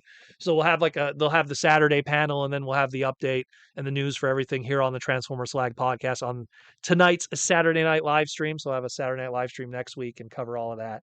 But yeah, there's all of that too. And that's it more or less for the news. We went an hour and a half on news. I apologize. We had a lot we had to cover. A lot. But we're not done yet. We are not done yet. No siree. Because we still have to talk about what we got this week. We got to do some sponsor stuff, talk about other things, and then take some super chats from you guys. So first we're going to start, of course. With one last thing, though, and that is a announcement from Hasbro, which is if you pre-ordered and backed the HasLab of Leo Kaiser, you will be getting an email very shortly. Now, if you did not get an email yet, please wait at least a week. If you have not gotten an email after a week, then please contact Hasbro Pulse, specifically the HasLab, through their portal. And they will be able to connect with you. They want to make sure that everyone's addresses are up to date. It's been almost a year and a half since the backing has ended. People move, people change addresses, people, move apartments, move houses, things happen. So the emails have been sent out. Not everyone, they're doing them in waves right now. Please wait a week for it. Failing that, please contact Hasbro to let you know. We do not want your big, giant HasLab item showing up on someone else's porch that you used to live at. So keep that out. Keep that there. Keep in mind. Get yourself a death cobra. Good stuff. So that's a little public service announcement from the people at Hasbro Pulse. So let's do some sponsorship stuff. Man, camera's all messed up. We've been moving around like crazy. Let's do some sponsorship stuff, and then we'll talk about some of the little things we got this week. And then we'll just open it up to super chats with my lovely people, and we will just chill the rest of the evening. I know someone asked, what was the funeral thing? Don't worry, guys. It wasn't really. Long story short, my wife's friend's mother, she passed away at like 91. And so she went to the funeral, and it's like, well, she needed to bring a date. So, hey, free food, I guess. You just make it small talk with complete strangers, and I don't even know the person who's in the coffin, so it's always awkward. So that's why I ran late the segment today for the live stream. We came home late and everything, and so yep, it is what it is. I'm also a little unshaved. I need to shave, man. Need to shave. But yeah, there's that too. So let's talk Symbiote Studios. We'll do some sponsorship. Got the pin today. Got the Catnip Bravo Optimus pin and the Optimus shirt. Symbiote Studios plush pins and t-shirts. Got a bunch of reveals that are going to be coming very, very soon. We have a San Diego Comic-Con exclusive in the works. We have some new product that is also going to be coming out soon. A lot of hype, a lot of big things, a lot of good Hasbro relationships and partners. Super hype stuff. And of course, the new product that came out just past TFCon LA, the debut of the Swoop, the Catnip Starscream, and of course, the Shoulder Sitter Laserbeak, which was the bestseller of that weekend. All available right now on symbiotestudios.com. Go pick those up right now. Where is my Shoulder Sitter? Buried over here. I have so many of these guys. I have my personal favorite is the Catnip Bravo soda can holder, which I like to put Funko Pops in there, and they look better that way. You put a Funko Pop inside it. That's a badass shockwave with cat ears. Oh yeah. Also available on the website. So make use of your Funko Pop in a way that's actually constructive instead of leaving them in the box. But yeah, there's that. A lot of good stuff, greatness, everything like that. What else do we got? We also have the My Little Ponies, and then we got the Magic the Gathering, all available on their website right now. If you're interested, all the different Hasbro brands are available on symbiotestudios.com. Get your plush on and get your love on. Then we got Aaron Archer, our latest episode, the Toy Armada with Aaron Archer. We have our classic segment. It's doing very, very well. Learn about the history of classics. Again, Aaron has been recently also on a documentary, Icons, the Unearthed, the Transformers episode, available on Apple TV. Although I'm hearing that you need to be in certain regions right now, and it's here. You'll find it online sooner or later. But that's out there too, so check that out. Really good documentary. Again, check out the Toy Armada with Aaron Archer here on YouTube. Get a new segment talking about classics. Me and Aaron talk about the history, 20th anniversary of the most important modern Transformer line itself, Transformers Classics. And we have a new segment that we're slowly working on right now for the future, so stay tuned for that. And of course, some new Poscas that are up on the website right now. Go pick up some new Posca paintings on archermonster.com/shop. Own a one-of-one piece of Transformers history on the original instructions painted by Aaron Archer himself, the guy who designed a lot of these figures. Here's some new ones that are up there right now, except for the Shia one and the Josh Duhamel one. Those are owned by Cringe McCringle. But all the ones in the middle, pick those up, one of one, as well as a bunch of others. Get them while you can, because last week we had all these sound waves, animated sound wave, traditional sound wave. All of those are gone. The Mega Head sold. Like all of those sold very quickly. So go pick those all up when you can. And that's it, more or less, for sponsorship, except me. Go also check out in 2 weeks from now, go to your local comic book shop and pick up a free copy of Mega Man Showdown Special, issue number 1, written by me, Proto Man, art by Mick Fong, colors by the legendary Joshua Perez, and a backup story by David Oxford. 4 pages, but a backup story of Mega Man EXE by David Oxford, and art by, hold on, I just want to double check. Chamba? Yeah, Chamba did the art on that one. Okay. Check that out, yo. Good stuff. That'll be for free. Walk into your local comic book store on Free Comic Book Day, May 2nd, and you get it for free. Good stuff. Check out freecomicbookday.com for more information and local participating comic book stores. Let's just say the month of May is going to be all me. I'm going to have 3 different Mega Man comic books written by me in the month of May for Mega Man May. It's going to be a lot of stuff, but stay tuned for that for next month. Specifically this one here. But stay tuned for that. So there's all of that. We covered sponsorship. We covered covering that stuff too. So what did we get this week? So last week I talked about how a local Walmart where I used to live growing up, they are shutting down. They couldn't deal with all the theft that was going on. You know, it was getting pretty crazy. Manga May, Mega May, Mega May, Mega May, Mega Man May. That's the way I'm saying it. Mega Man May. It's a tongue twister. But yeah, a lot of stuff. A lot of stuff happening. So there's going to be art books. I don't want to spoil it all. I'm going to leave it to IDW. They're going to do the big announcements and stuff with Capcom. But May is going to be quite hype. There's a lot of stuff. But we're starting May 2nd, with the free comic book. So you get to pick that up. You get Proto Man writing Proto Man. This is a shonen battle story. Really good stuff.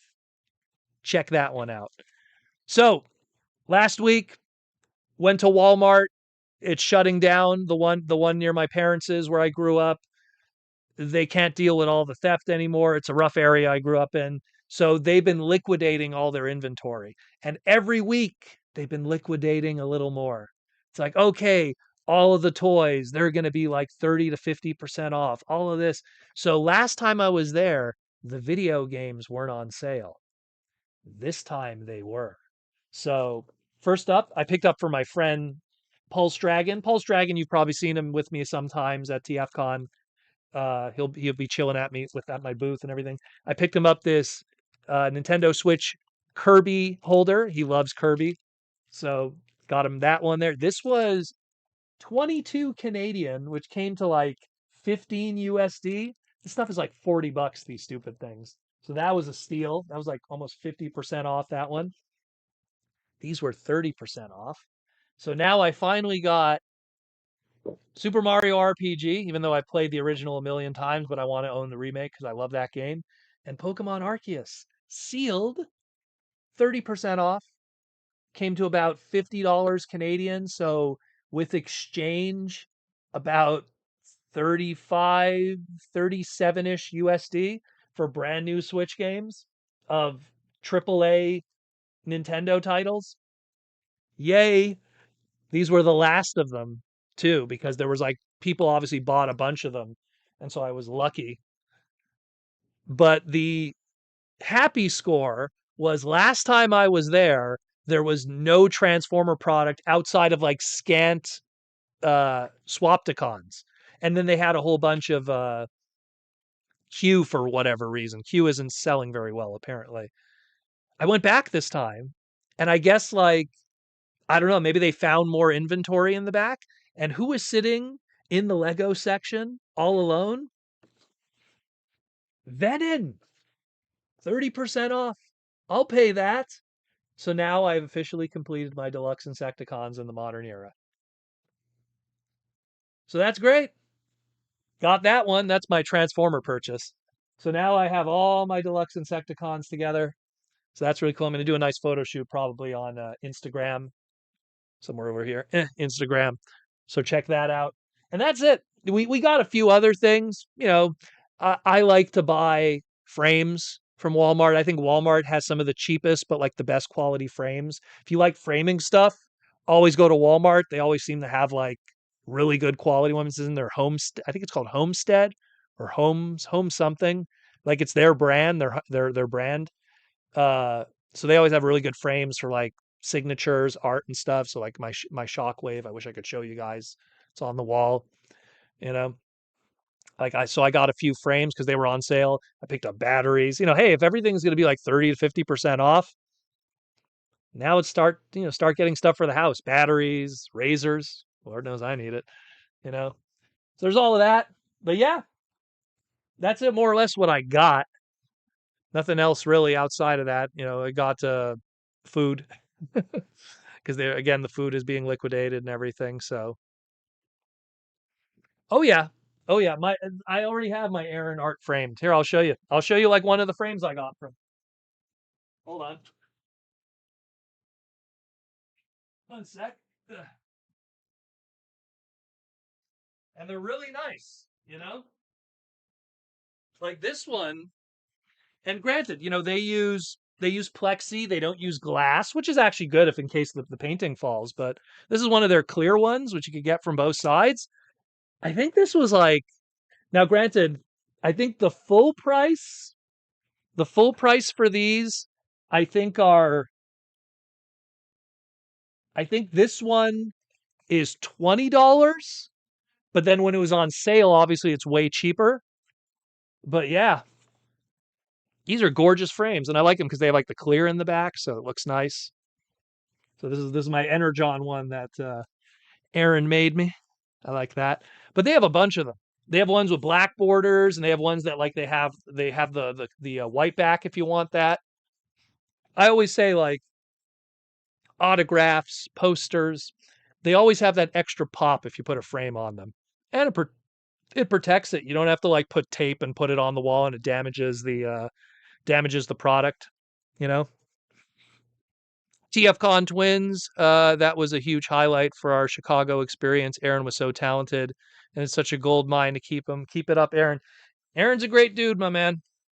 Aaron's a great dude. It's a shame that he's gonna be absent for he's gonna be absent for TFCon Toronto because, like I said, he was absent for TFCon LA special project. He's still doing special projects right now.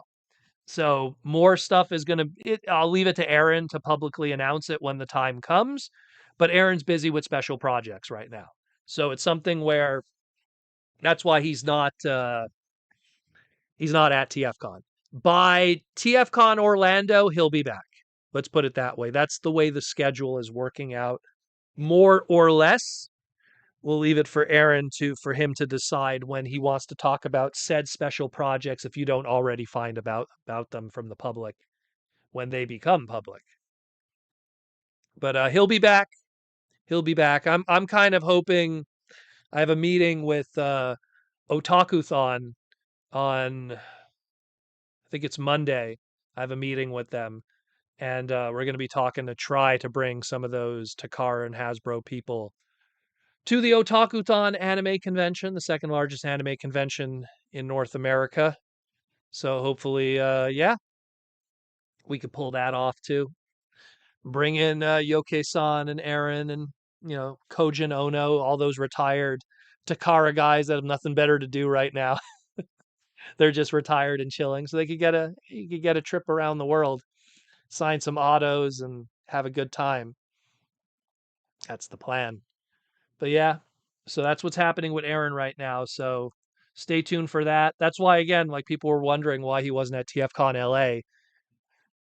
You guys got to see a little bit of why that was with the documentary, but there's a bigger thing going on behind the scenes professionally that you'll find out. You'll find out when the time comes, you know. You'll find out. But yeah, that's it more or less.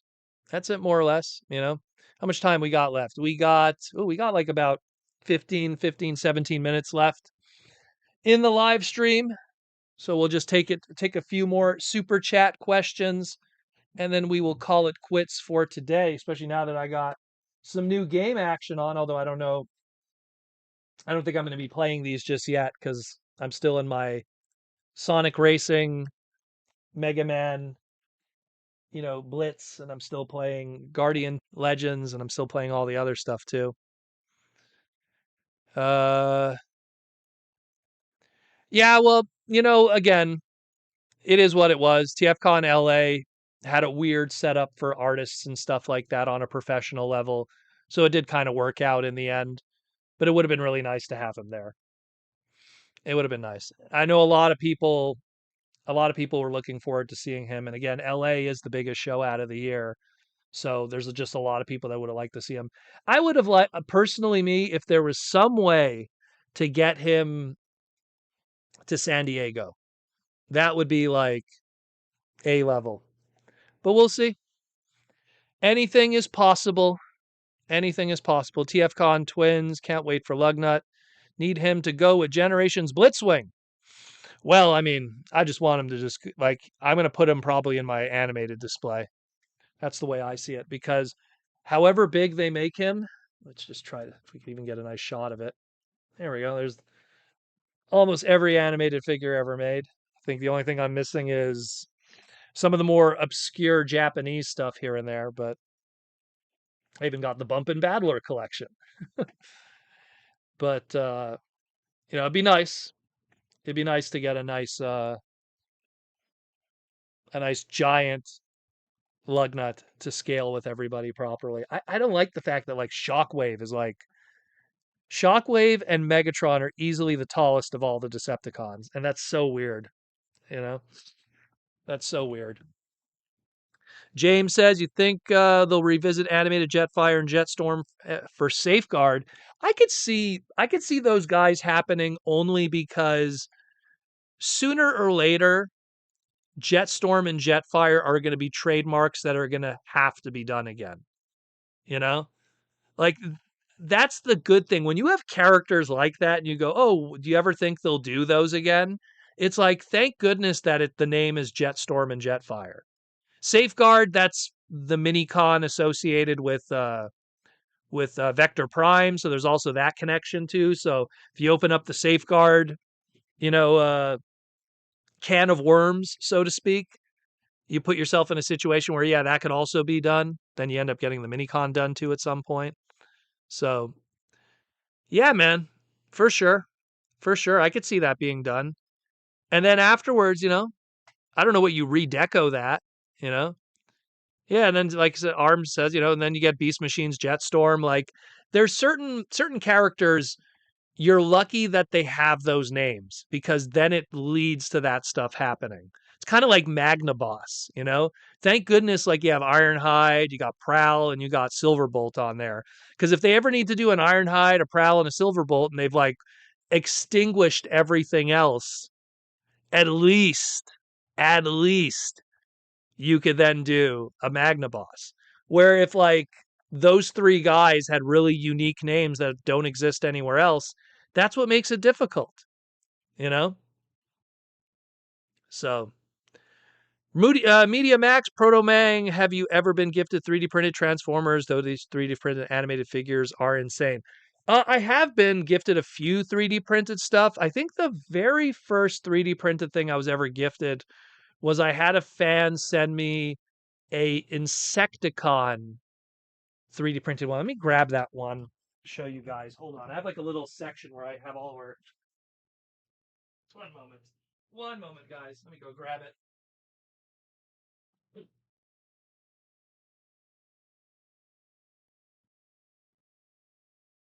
This was gifted to me, gosh, 5 years ago, 6 years ago. I don't know if he wants me to say his name, so I'll keep his identity private unless he wants me. If he's in the chat, then I'll say it. But um this was one of the first like 3D printed things I'll give him. He just did like a little like, it's a little bombshell Insecticon. These are like in the early days of 3D printing too.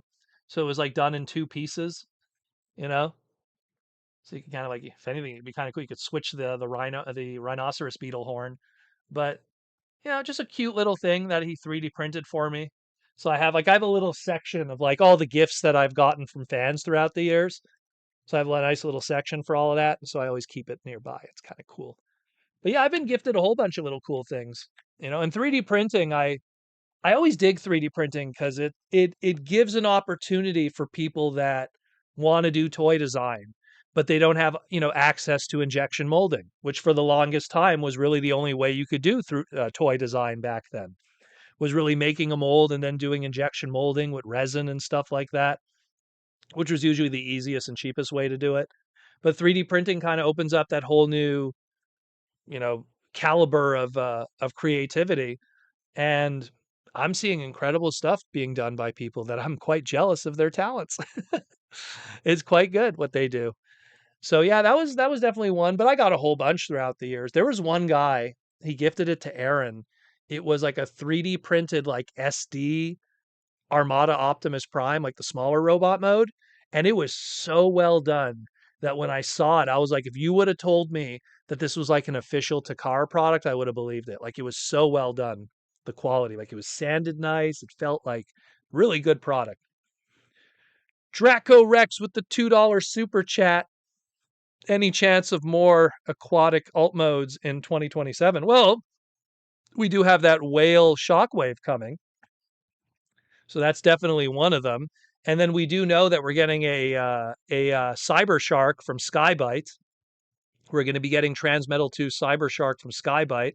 So you're going to get a redeco of a great white shark from the Transmetal 2 in like a greenish silver in 2027.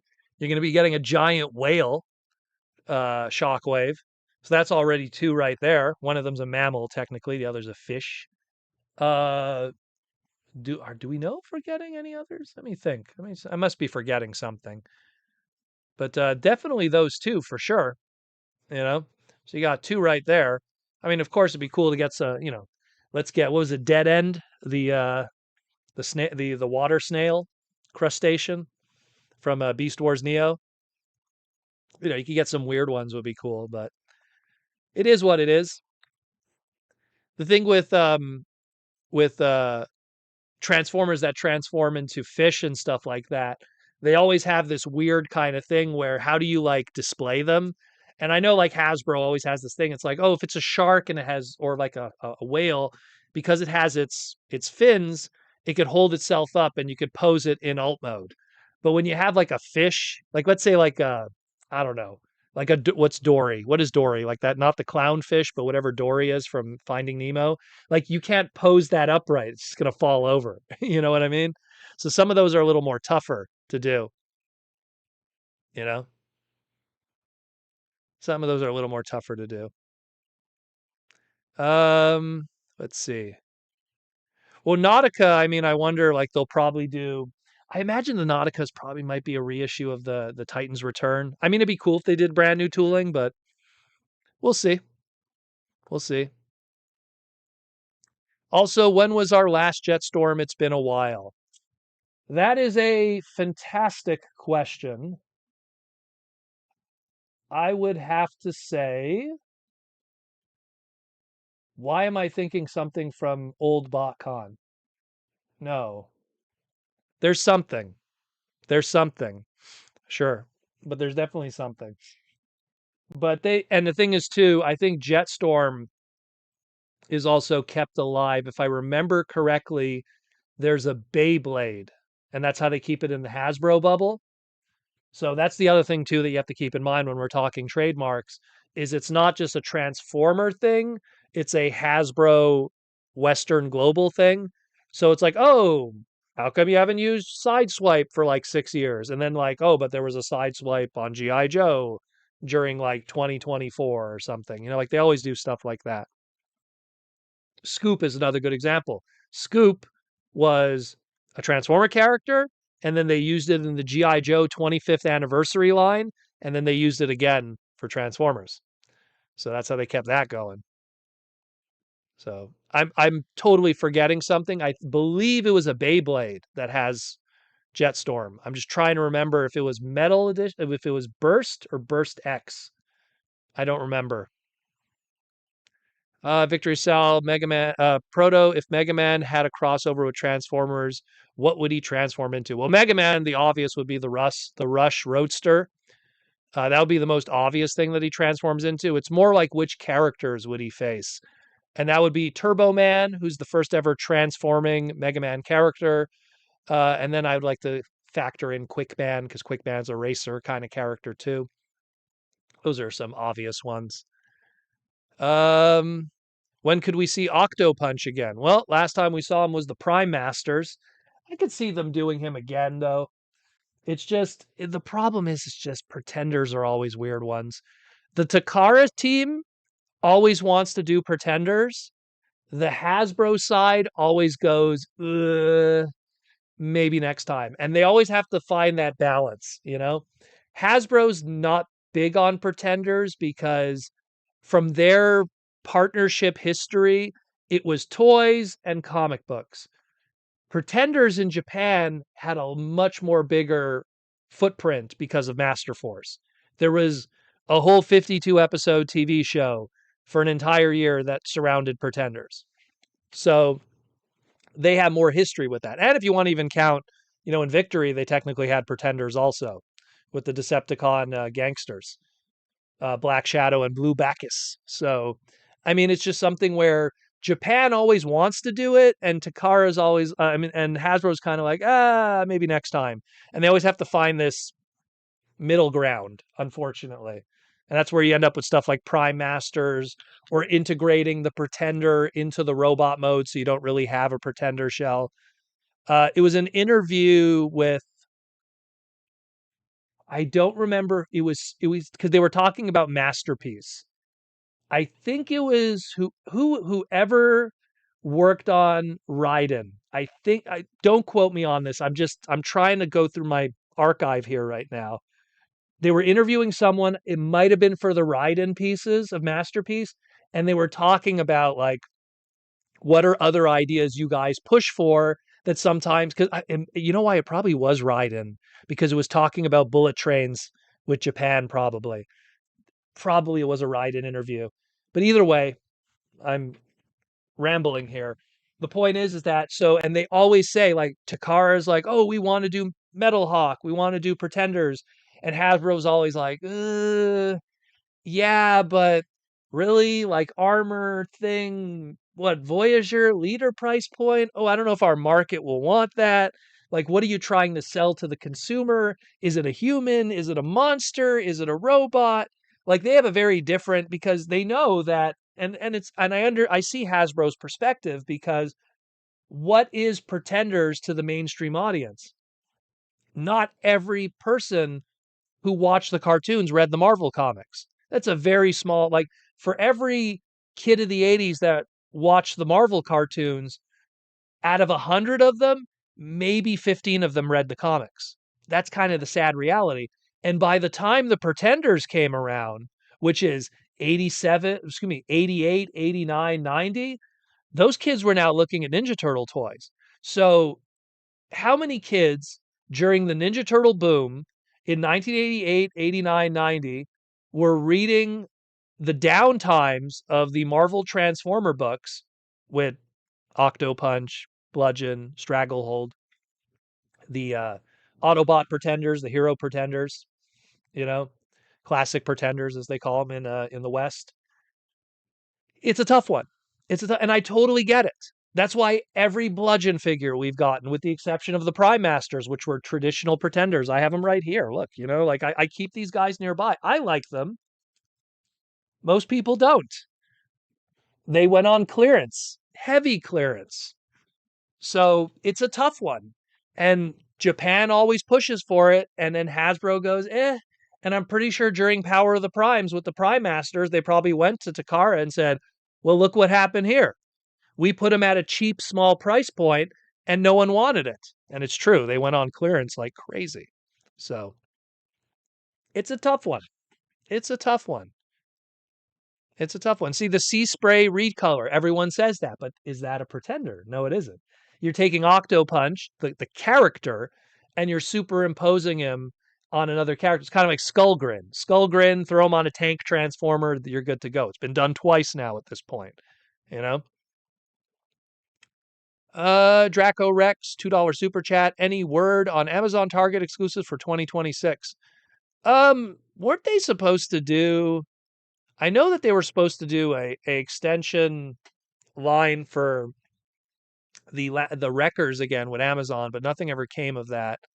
And Target right now, they Target was on a long 3-year partnership with Hasbro with the Buzzworthy Bumblebee thing.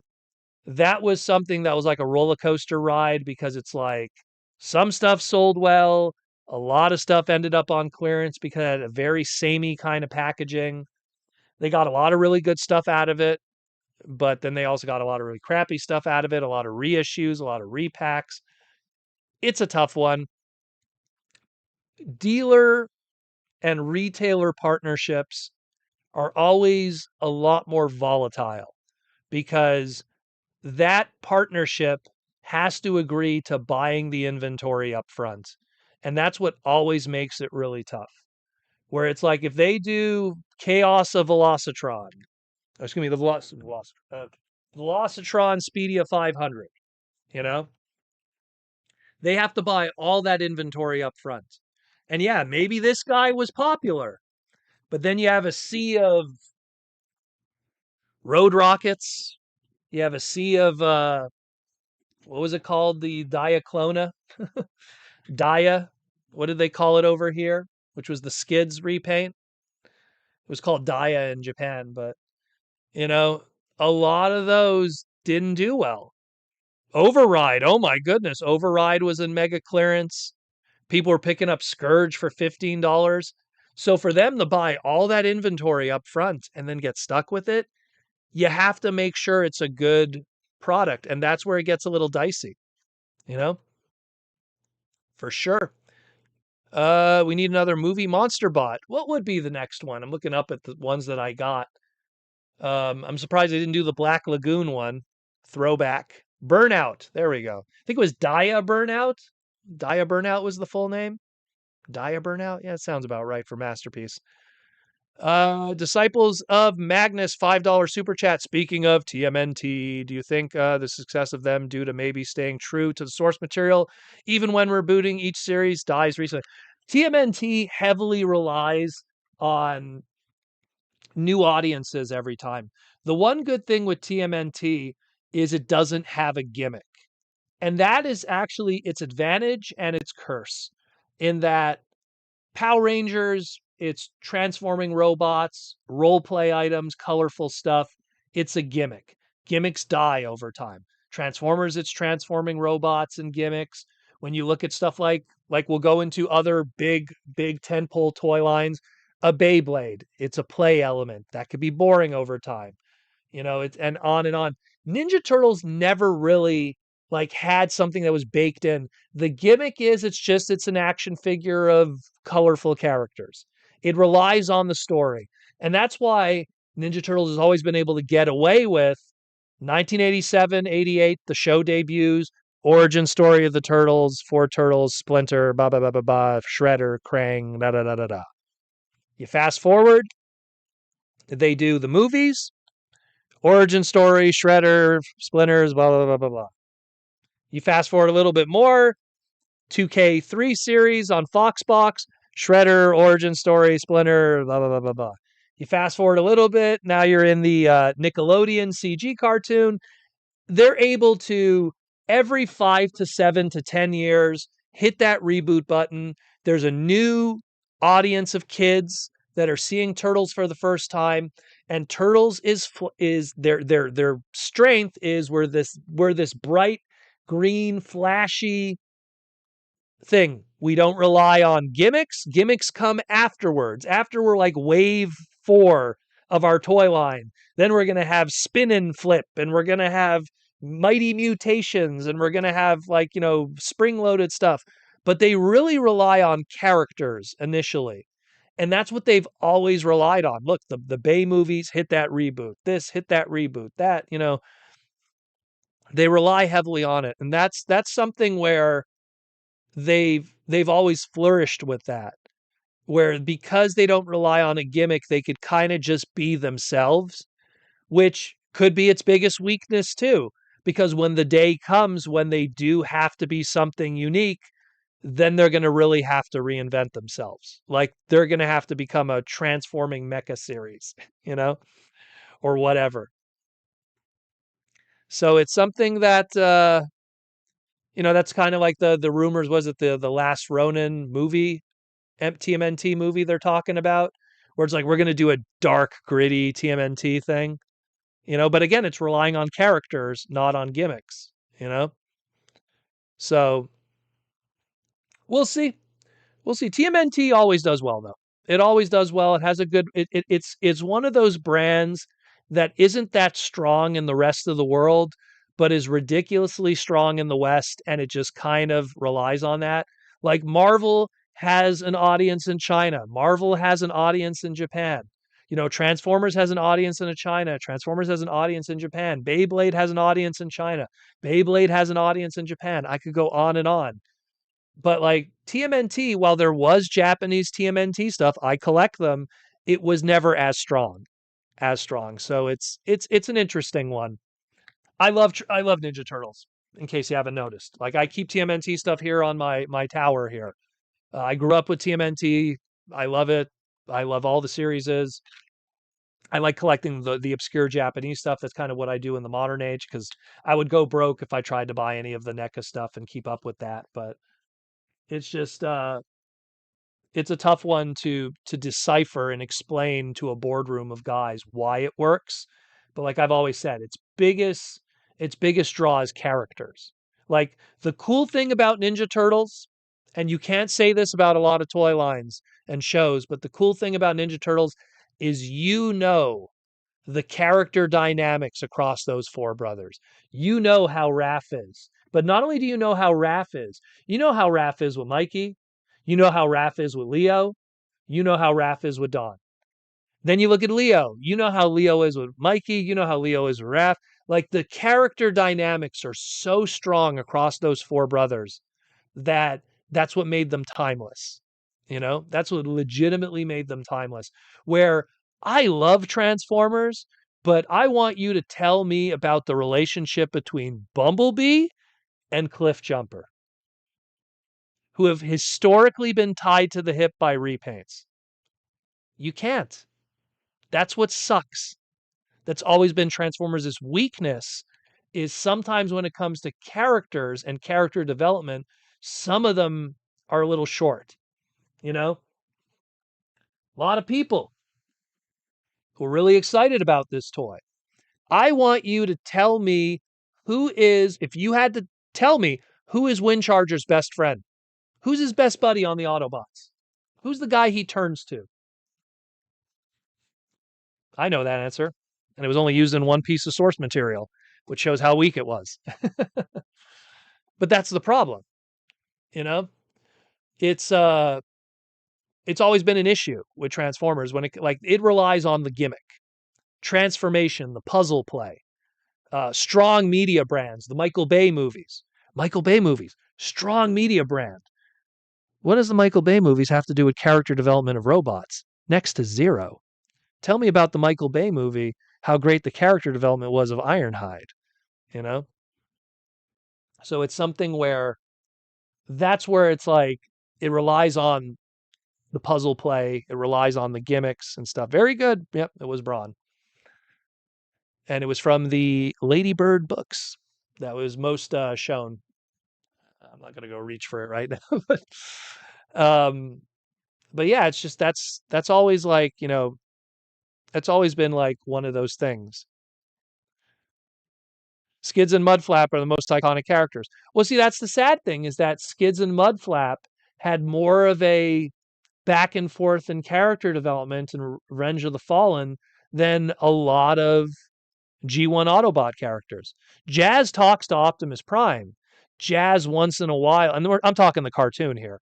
Jazz once in a while talks to Prowl or chimes in with Ratchet in season 2, but you don't really see Jazz with anyone else. Oh, Jazz talked with his fellow Porsche, aka Cliff Jumper, in the '86 movie, but you don't really see a relationship, for lack of better words, and that's always been something that Ninja Turtles thrives very well with is character development, and that's always been its strongest suit and what keeps the brand going.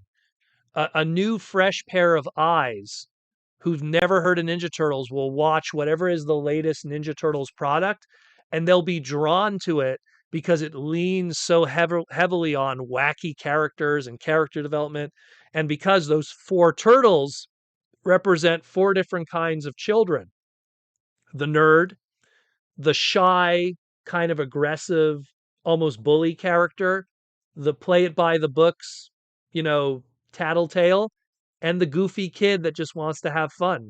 And one of those four speaks to one of a myriad of children who watch it. Transformers has that advantage too, but you have all these Transformers that each have their own. There's a Transformer that's your personality, but the problem is they're not all thrown in your face every episode right there. Beast Wars was kind of able to pull that off with a small cast of different characters, but you look at so much of other Transformer, like let's just use Armada. Like, yeah, Hotshot might be the young kid up and coming, whatever, and Smokescreen might be the more Griff war soldier, or even that of Scavenger when he was an Autobot in Armada. But you don't get all those guys in one episode, let alone in multiple episodes. Where in TMNT, usually you get all four every episode. So that kid who catches that one episode, something clicks with them. It gets deep into. There's a like again. I have these discussions all the times with companies when it comes to understanding that stuff. So it's layers and layers of it. Proto, have you ever messed with any of the Joy Toy TMNT figures? No, I have not, but I would like to, but I have not. The old rat speaks to me. Indeed, he does. We are past the 2-hour mark, my friends, and it was good talk today. It was a good talk today. A lot of good stuff, a lot of good conversations. Always good to talk to everybody. I hope people learn stuff. That's the most important thing. Whenever we do the Transformer Slag podcast, this was something when people would come up to me at conventions and they say that they really love the podcast. Like my reply always is, I'm happy to hear that. I hope you learned something, because that's why this podcast was created, is to educate, to teach, to learn. I don't want to throw shade, but there is a lot of people in our community that don't know what the hell they're talking about, and putting out a lot of information of how the industry works and how decisions are made and everything. And they couldn't be any more than wrong. Any more than wrong. And when you talk with people at Hasbro, and they don't like that wrong information is out there, because it makes their lives more difficult, because then people ask those questions thinking like it's possible. Why don't you paint this area? Did no one teach you about POM plastic? Oh, those other guys there who claim to be authorities in the community who don't even know what POM plastic is and why those areas can't be painted because they're used for joints because of how it has to be strong. But yet somehow they claim to be Transformer fans, but they don't even understand the basics. So I always hope that you guys learn something here and that you take something away from it, and that it helps you understand our hobby a lot better and how it functions and how it works and how it moves forward and survives. And I hope you appreciate everything we have here in this beautiful world and everything that we do here today. Thanks again for listening. Thanks again for joining us. Once again, if you want to continue supporting the podcast, if you want to do more than just tuning in is always, I always say, like the least you could do is hit a like, subscribe, and view. That's all I ask. If you want to do more than that, there's the Patreon link down there in the description. Come join us on Patreon. Gives you access to the Discord, gets your name in the end credit scrolls and all that stuff. Access to all kind of exclusive material, which I can't say here because of some of it is a little touchy, but it is exclusive material. Sales, all that stuff. If Patreon isn't your thing, all those beautiful green names that were in the chat here today, those are YouTube members. Those are the people who are asking questions all this time outside of our Patreon, outside of our super chat people. That's another way to join too. You hit the join button that's down there on the YouTube algorithm thing. But otherwise, in the description has the Patreon if you want to join me. Again, thanks again for listening, guys. Thanks for all the love and support. And like I always say at the end of all of these on these Saturday nights, Take care of yourself. Look, I just came from a funeral, a lot of tears, a lot of sadness, but take care of yourself, your friends, your family, and your loved ones. The world is a beautiful place. There is so much cool stuff in it. So much cool stuff that if tomorrow not a single new thing was ever made, you'd spend your whole life discovering all the new cool things that you've didn't even know existed. Oh, what is Legend of Crystar, this 1987 toy line, or Inhumanoids, or a cool 90s toy line like Street Sharks or Botsmaster? The world is your oyster. Go on Tubi and just discover something new. Discover Wild Screechers, a Chinese transforming robot Bakugan kind of line with terrible voice acting. But it's there. All 52 episodes of it. Discover something new. Learn something amazing. It's an amazing world out there. There's so much cool stuff. And with that cool stuff, you don't distract yourself from the negativity that's out there, the hate, the anger, the stupidity, the profit that is made from individuals being victims in perpetual insanity, giving themselves gray hair and then blaming you for it for whatever reason when you were too busy watching Wild Screechers. Enjoy life. Block out the stupidity and enjoy life. And take care of your friends, your family, and your loved ones. The world is not as crazy a place as people think it is, and there's a lot of cool stuff out there. I'm out of here. I'm going to go play some Nintendo Switch, have some amazing food, and enjoy it with my family and the rest of the evening. Take care of yourself, and as always, roll out.